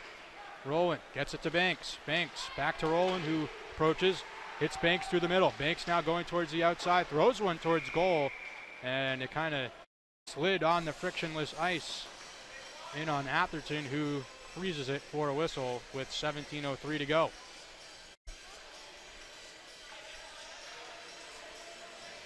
Both teams have been impressive on the breakouts here this afternoon. And another example of it there by the Beacons. That one flipped to center. Pat Keegan will settle things down. Tried to hit Carabelli with the stretch pass. As now Leonard tries to chip it ahead, but it goes right to Browning. Now Keegan dumps it in. Puck rides the kick blade. Browning throws it towards the goal, didn't get through. Now another shot on net, this time by Bankowskis, goes wide. Puck bounces off the dasher. Bankowskis stays with it, gets it to Browning, goes D to Keegan. Keegan fires intentionally wide off the boards, as now it comes back to Keegan at the point. That one deflects, loose in front, swing and a miss by Bankowskis. He tried to bat it out of midair, and there was room on that glove side of Atherton, but Bankowskis not able to get any wood on it, as that one goes back the other way, and it will be an icing out of the reach of Jones. So the faceoff back in the Norwich end. Another good opportunity there on that last sequence, though. Keegan fired it. Creative play off of the kick blade behind the net. Trying to get it to Carabelli in front, and it ended up finding its way over towards Bankowskis as O'Neill wins that face-off, and Bankowskis just couldn't whack it out of midair. Matthews to Guggens. Guggens plays it towards the middle, goes off of Nagel. Now back the other way. Jones tried to thread it through the middle, nobody there, but collecting it is Doggett now. He'll chip it in and chase. Coleman tried to get there, but Doggett finds it. Now back the other way. Here comes Matthews. Matthews enters his zone. He'll chip it in. Back to get it is Galati. Trying to headman it up the other way, but it hit a stick. As now Matthews jumps on the loose puck. Matthews waits, hold, shoots, saved by Atherton. Went off his right pad. And a dangerous area on the shot by Matthews as that one gets chipped back in. Porman leads it off for Galati. Miscommunication there as almost an opportunity for Duncan, it looked like. Or excuse me, that was Friedman. That one sent towards the middle, getting tipped in there by O'Mara. Back to get it is Krapinski. Being pressured by Johnson. Puck comes out to the neutral zone. Comes back to Jones. Puck bounces off the stick, comes to Krapinski. He chips it off the glass. O'Mara.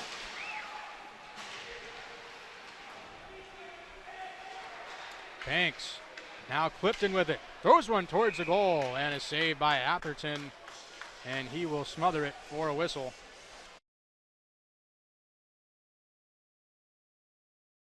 .18 now left to go here in the third period. Beacon still with a 1-0 lead. On Grady Friedman's third of the year. That leads the team so far. Face off one. Clifton tees one up on a one-timer, gets blocked. I believe that was Del Vecchio who got in front of it. Now it comes to the point. Nice move there as the puck goes into the corner. Now high in the air is knocked down by Keegan, but goes back to Schmid. He'll flip it in.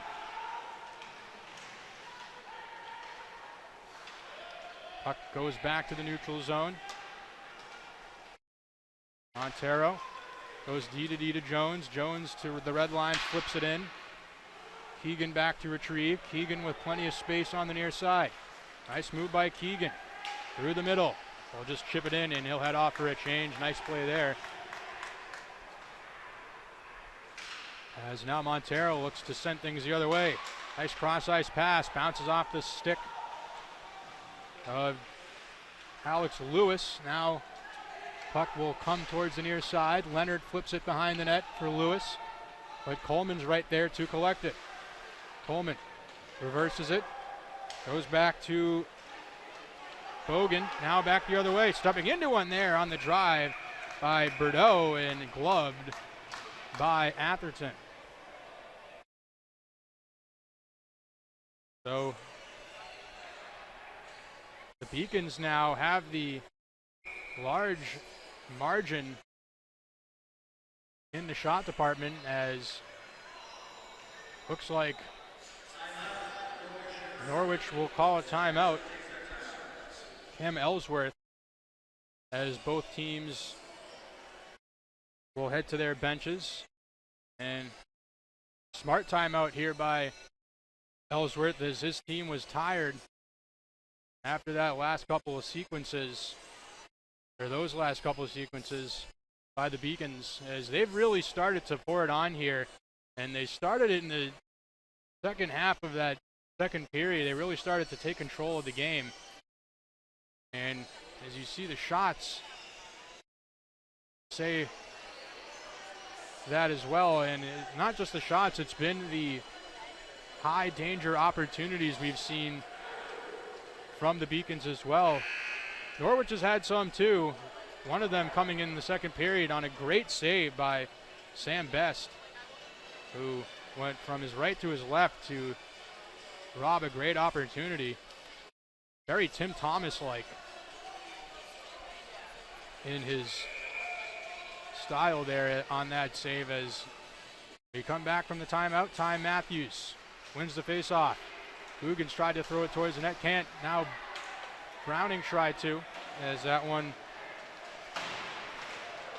goes back in. Matthews will send it again on Atherton, so another offensive zone face-off for the Beacons. Beacons have tilted the ice to start this third period. We started 4-on-4 due to the two penalties at the end of the second period. Puck tied up in the near side corner.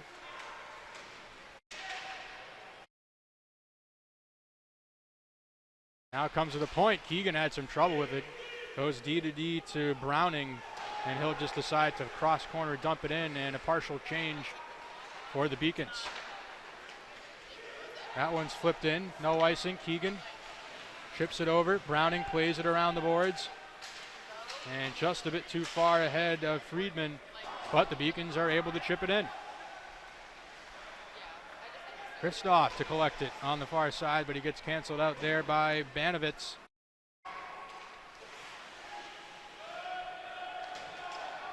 Flip back in. Nagel to Banovitz. Goes out of his reach. Kristoff tries to find it. Still loose. And nice play there by Manzo.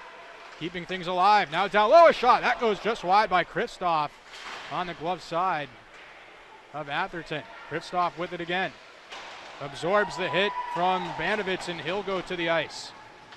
Kristoff throwing the body around on this shift. Now here comes Kerner. Kerner on the far side, tries to center it. Goes off of DeLuzio. Now behind the net. Montero with it at the point, throws one. Well wide on the blocker side. Clifton decides to slowly send it down the ice, and the Beacons will get a full change. Smart play there by Corey Clifton. Montero flips it to Jones, who will send it in around the kick blade. Coleman chips it to Banks. Banks on the far side to Clifton. Clifton sends it in. Chasing there is Walker. Montero tries to fish it out. Walker sends it towards the net. Nobody there. And it goes into the corner. Back the other way. Cross-ice pass. Gaudette with it. Gaudette has Schmid going to the net, and a good defensive play there by Roland as that puck sent back down the other way. Galati to Portman, back to Galati. Getting a stick on it there was Carabelli, but the Cadets able to stay with it. Portman now through center ice. It's Leonard who sends it in cross corner. O'Neill first on it. Loses an edge, and they're going to say tripping here. Or no, they're going to call a slash. So this will be the first true power play opportunity tonight for the Cadets. Their first one was just 7 seconds, coming after a 4-on-4 sequence that lasted 1:54. So Ryan Rowland to the box. O'Neill with Williams. Schmid and Nagel at the point with Lewis as Nagel sends that in. Down low, Williams to O'Neill. Back to Nagel. Nagel throws one towards goal, hits a body loose as that one finds O'Neill. Now Williams gets there first. Lewis plays it around to Nagel. Nagel's pass hits a skate and bounces up into the netting, and the faceoff will stay in the Beacons' defensive zone as Norwich will change, as will UMass Boston.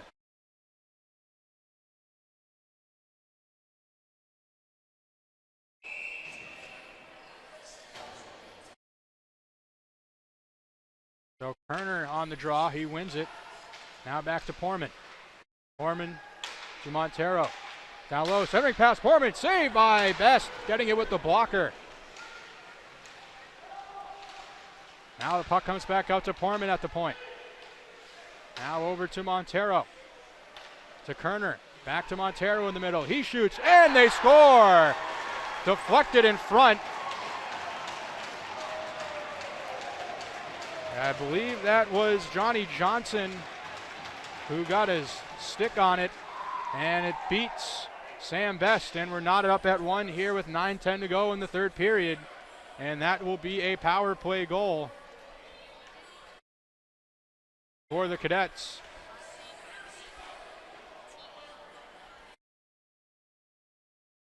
So a strong power play there by Norwich as they tie things up. Doggett able to win the ensuing faceoff.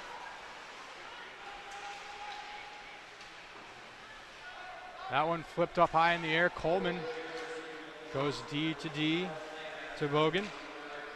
Back to Coleman. Now on the near side, a shot attempt there by Friedman, gets deflected up and out of play. 8:50 to go now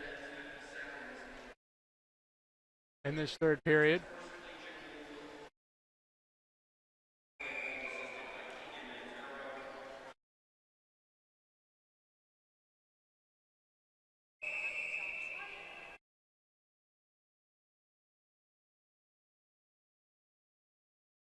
Manzo on the draw. Doggett able to win it.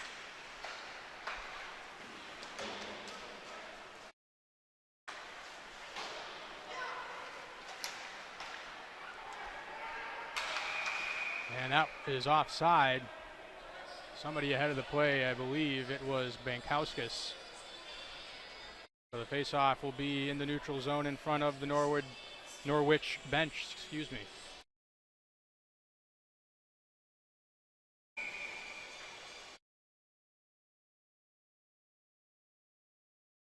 Foreman gives it away. That one thrown towards the goal by Duncan, wide.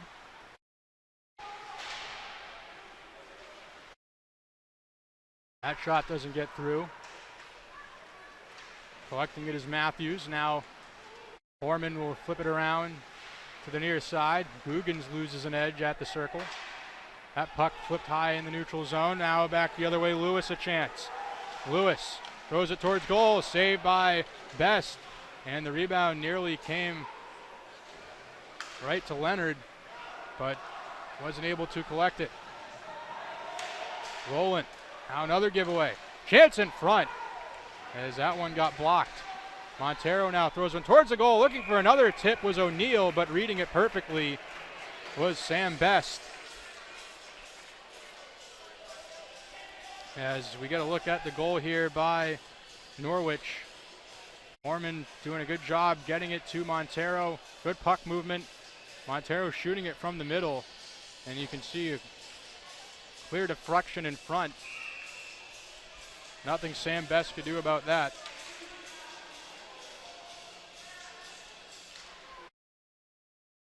As Bankowskis wins that draw. Flipped up to the far side.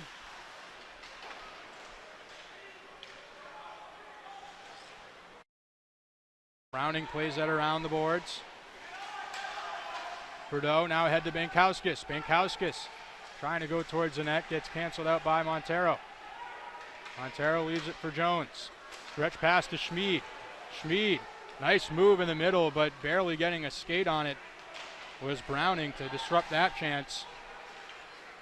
As now with it is Guggens who flips it in. Or excuse me, that was Carabelli now. Puck comes out towards the point.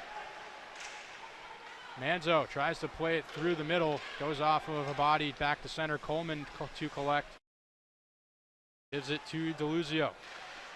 That one gets chipped in by Friedman, but it goes into the Norwich bench with 6:45 to go.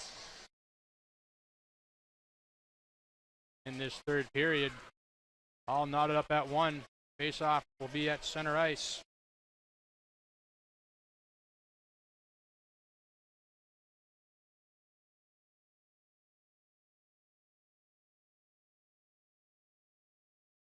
Deacons control, Coleman.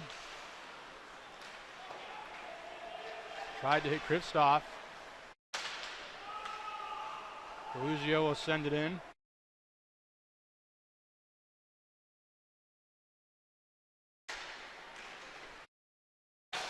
That one collected here, back the other way. Here comes Friedman. Friedman, shot goes just wide on the blocker's side. Friedman looking for his second of the night.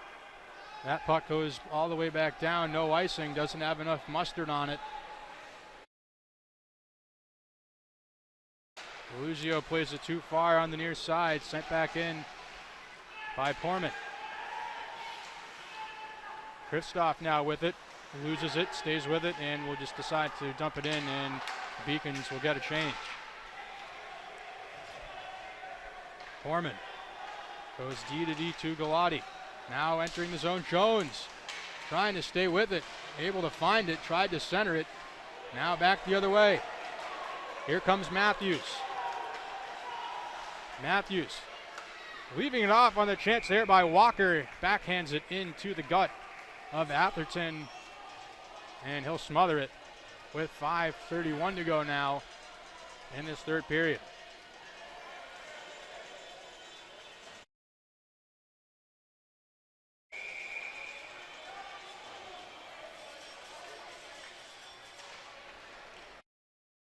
Face-off one here by Norwich.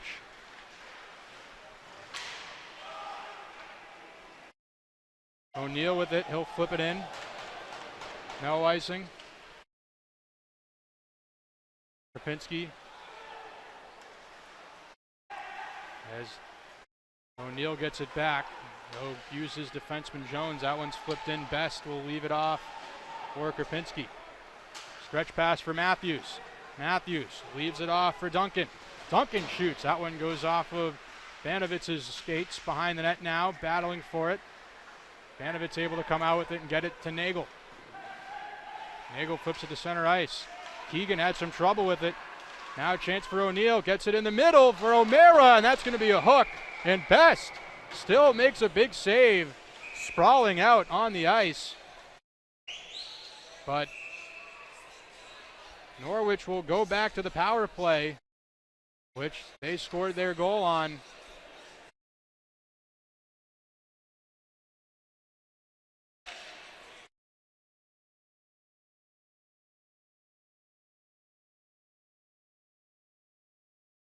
So the guilty party is Owen Bordeaux, who will sit down for the hook. And perhaps a necessary penalty there. Has a great scoring chance. But once again, Norwich, who scored on their first full power play, will have another opportunity here to go ahead with 4:41 left in the third period.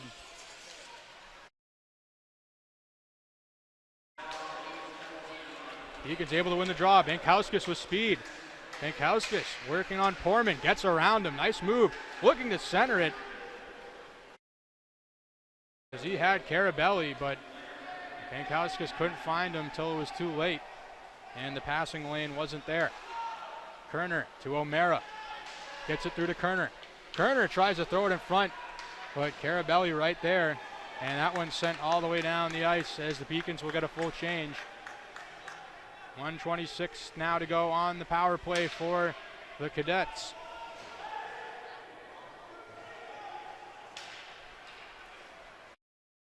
Nagel.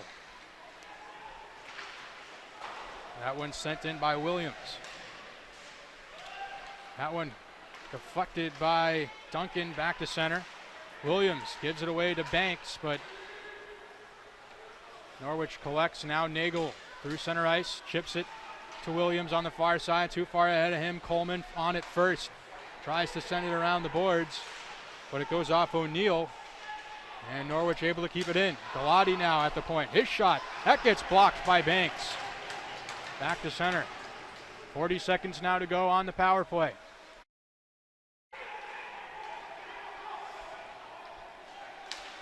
Galati gets it to Nagel. Nagel sends it around the kick blade. Puck bouncing off the stick of Williams and sending it down the river. No. Carabelli tried to clear it, but it hit a glove on the Beacons bench, so the faceoff will stay, I believe, in the Beacon zone, and it will. 20 seconds to go on the Norwich power play. 3 minutes left in the third period.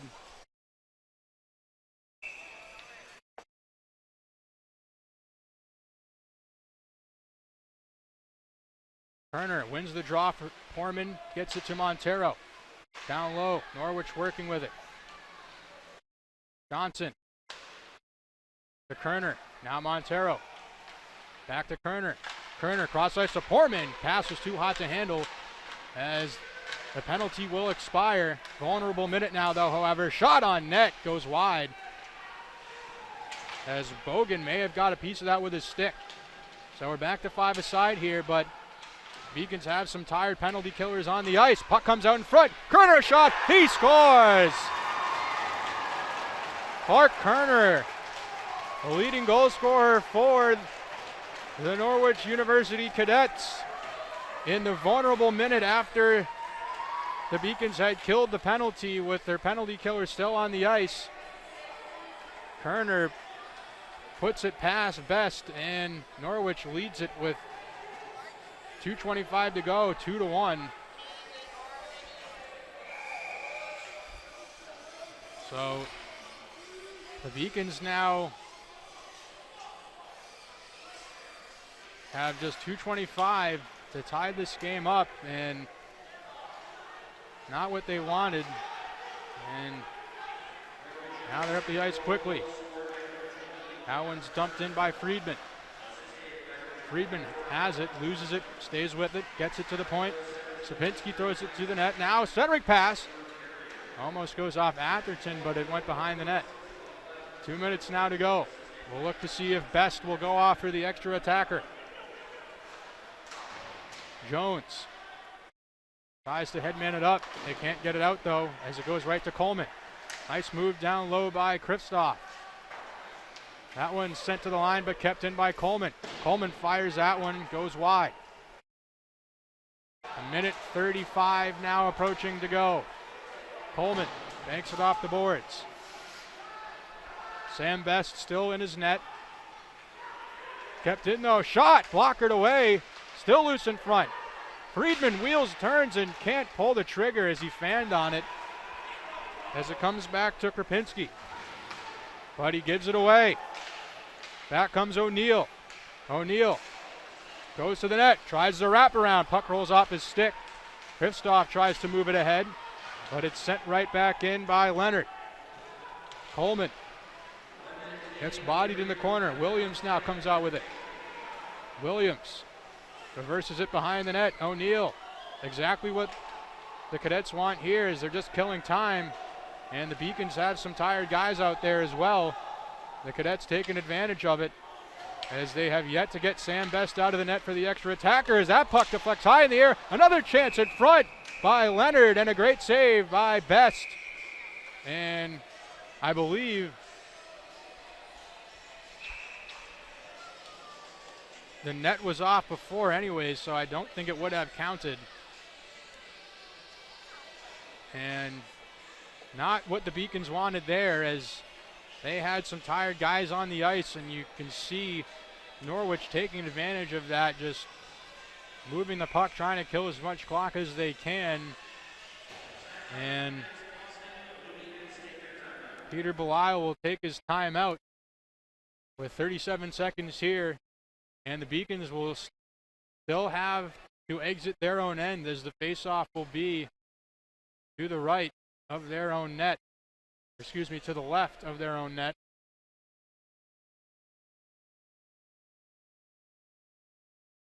As once again we get another look at the goal by Kerner. And not much the Beacons could do there. It was, I mentioned the vulnerable minute. They killed the penalty, but you still had your penalty killers out there who were tired. And the Cadets able to take advantage of it.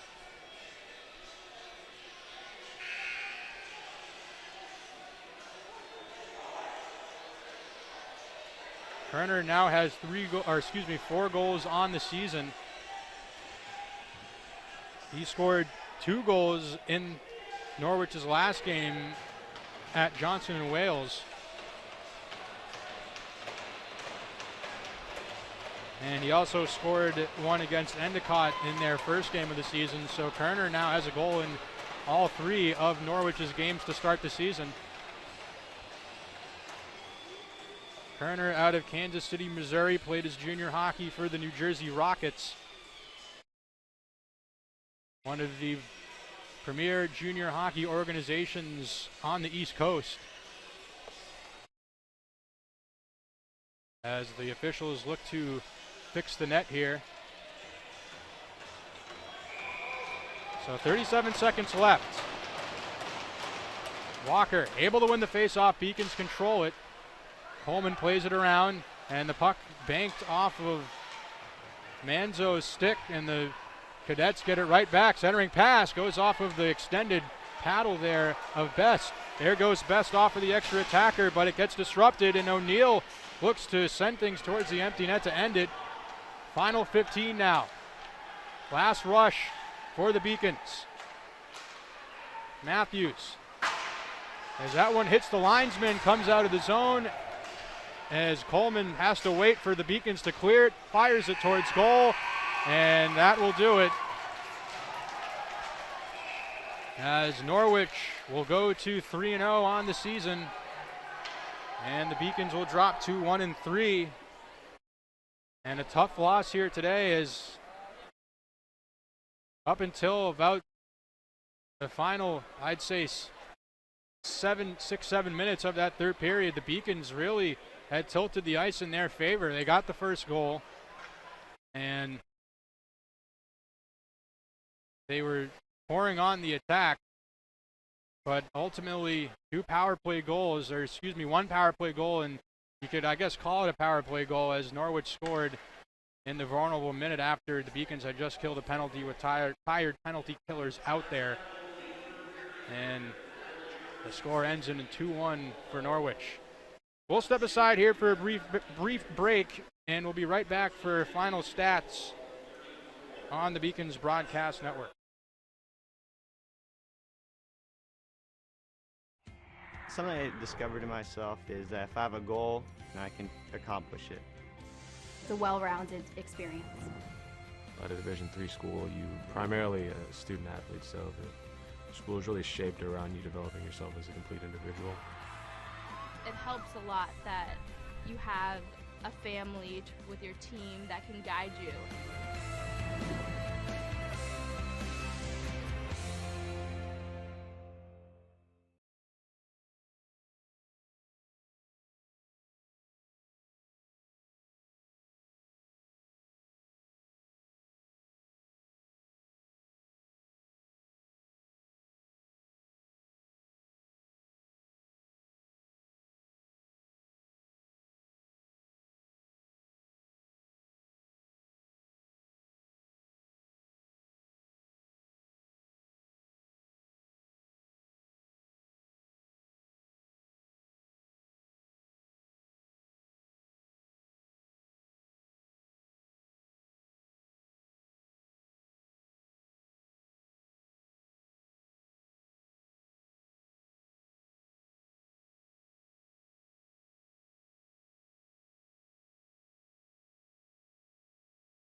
I just wanted to get good grades and to do well. But it also made me realize that I have a lot of career goals. You're there to get a full college experience, not only participate in your sport, but participate in things outside of that, and it's all about growing as a person. My coaches have helped me with figuring out who I really am. Their lives are dedicated for us to succeed.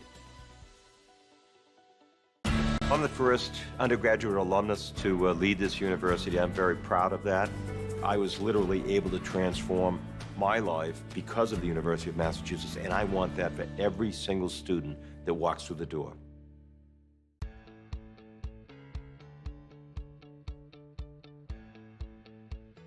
Being a part of the different activities and organizations that I've been a part of, I'm actually able to see myself where I'm like, hey, I actually can make a change. I'm one person that can make a difference. Division III has helped me to develop teamwork skills, critical thinking skills, time management skills. It's not just about basketball, or it's not just about school, it's about developing yourself as a person altogether.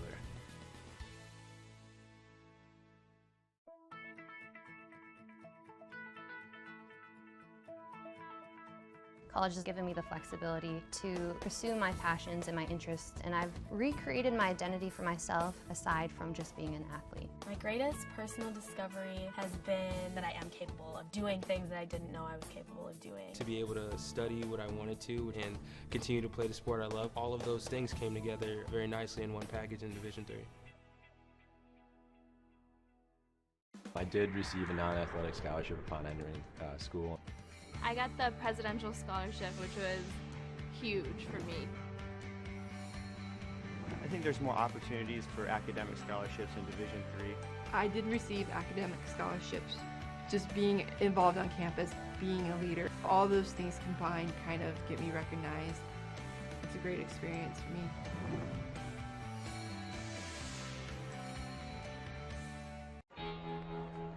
Cheer for the stumbles,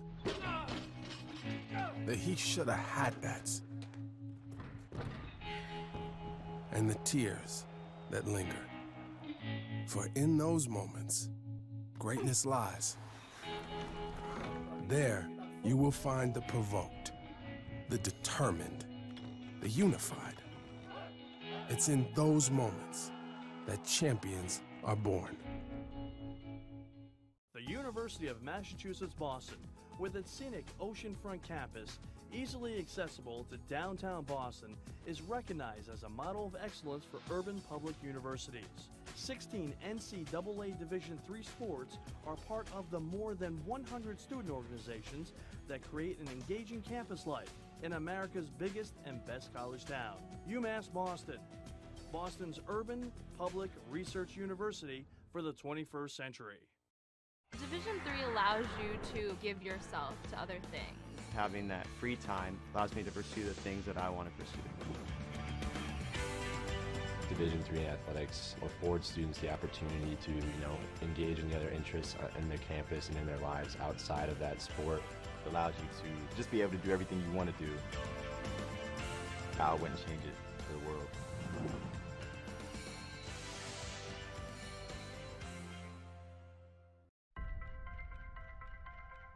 I'm a Division III student athlete, and I know how powerful words can be.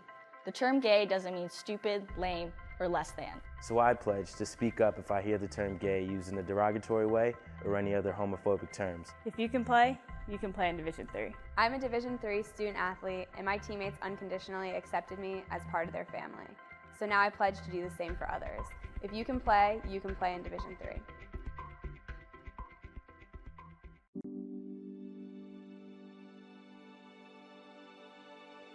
What separates UMass Boston from other schools is the fact that a large percentage of students commute. For me, it takes 2 hours each day to go to and from school, but every second has been worth it because the students that come here are serious about learning, they value their education, and understand where it'll take them in the future. This is what UMass Boston means to me.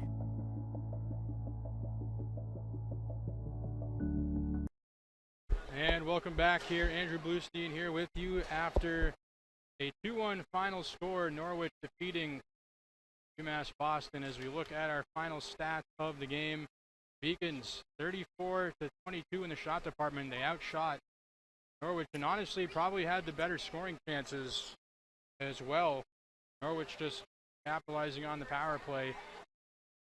Sam Best making 20 saves, Drennan Atherton making 33, as he has been spectacular this season for Norwich. He now goes to 3-0. Face-off, 35 of 63 for the Beacons, 28 of 63 for Norwich. Beacons 0 for 3 on the power play, and Norwich, as we just mentioned, 1 for 3 on the power play, but I give it a 1.5 on the power play because the second goal they scored, the game winner from Turner, was in the vulnerable minute of the Beacons penalty kill just after they had killed it off with tired penalty killers on the ice. And 4 penalties for the Beacons, 5 for the Cadets. As we now look at final scoring summary for today's game. First goal of the game, UMass Boston got it from Grady Friedman, his 3rd of the season, on nice pass from Mike Manzo. And the second goal was a shot from the point by Keegan Montero. Got tipped in front by somebody. I initially had thought it was Johnny Johnson, but the goal was being credited to Clark Kerner. So 2 games in a row now as Clark Kerner pots the game winner too for the Cadets. Is now 2 games in a row. Clark Kerner has a 2-goal game and now leads his team with 5 goals on the season. As we're going to look at the upcoming schedule for the men's ice hockey before we sign off here. For the Beacons, road ahead as the November 11th, they will be at Babson, 7 p.m. conference matchup. The next day on the 12th, they'll be at Southern Maine, 4 p.m. another conference matchup. 4 conference matchups in a row as they'll be back home on the 18th against Elmira at 7 p.m. And then on the 19th, they will be home against Hobart, 4 p.m. All those conference matchups. And then they will go on the road again on the 26th of November at Colby College for 4 p.m.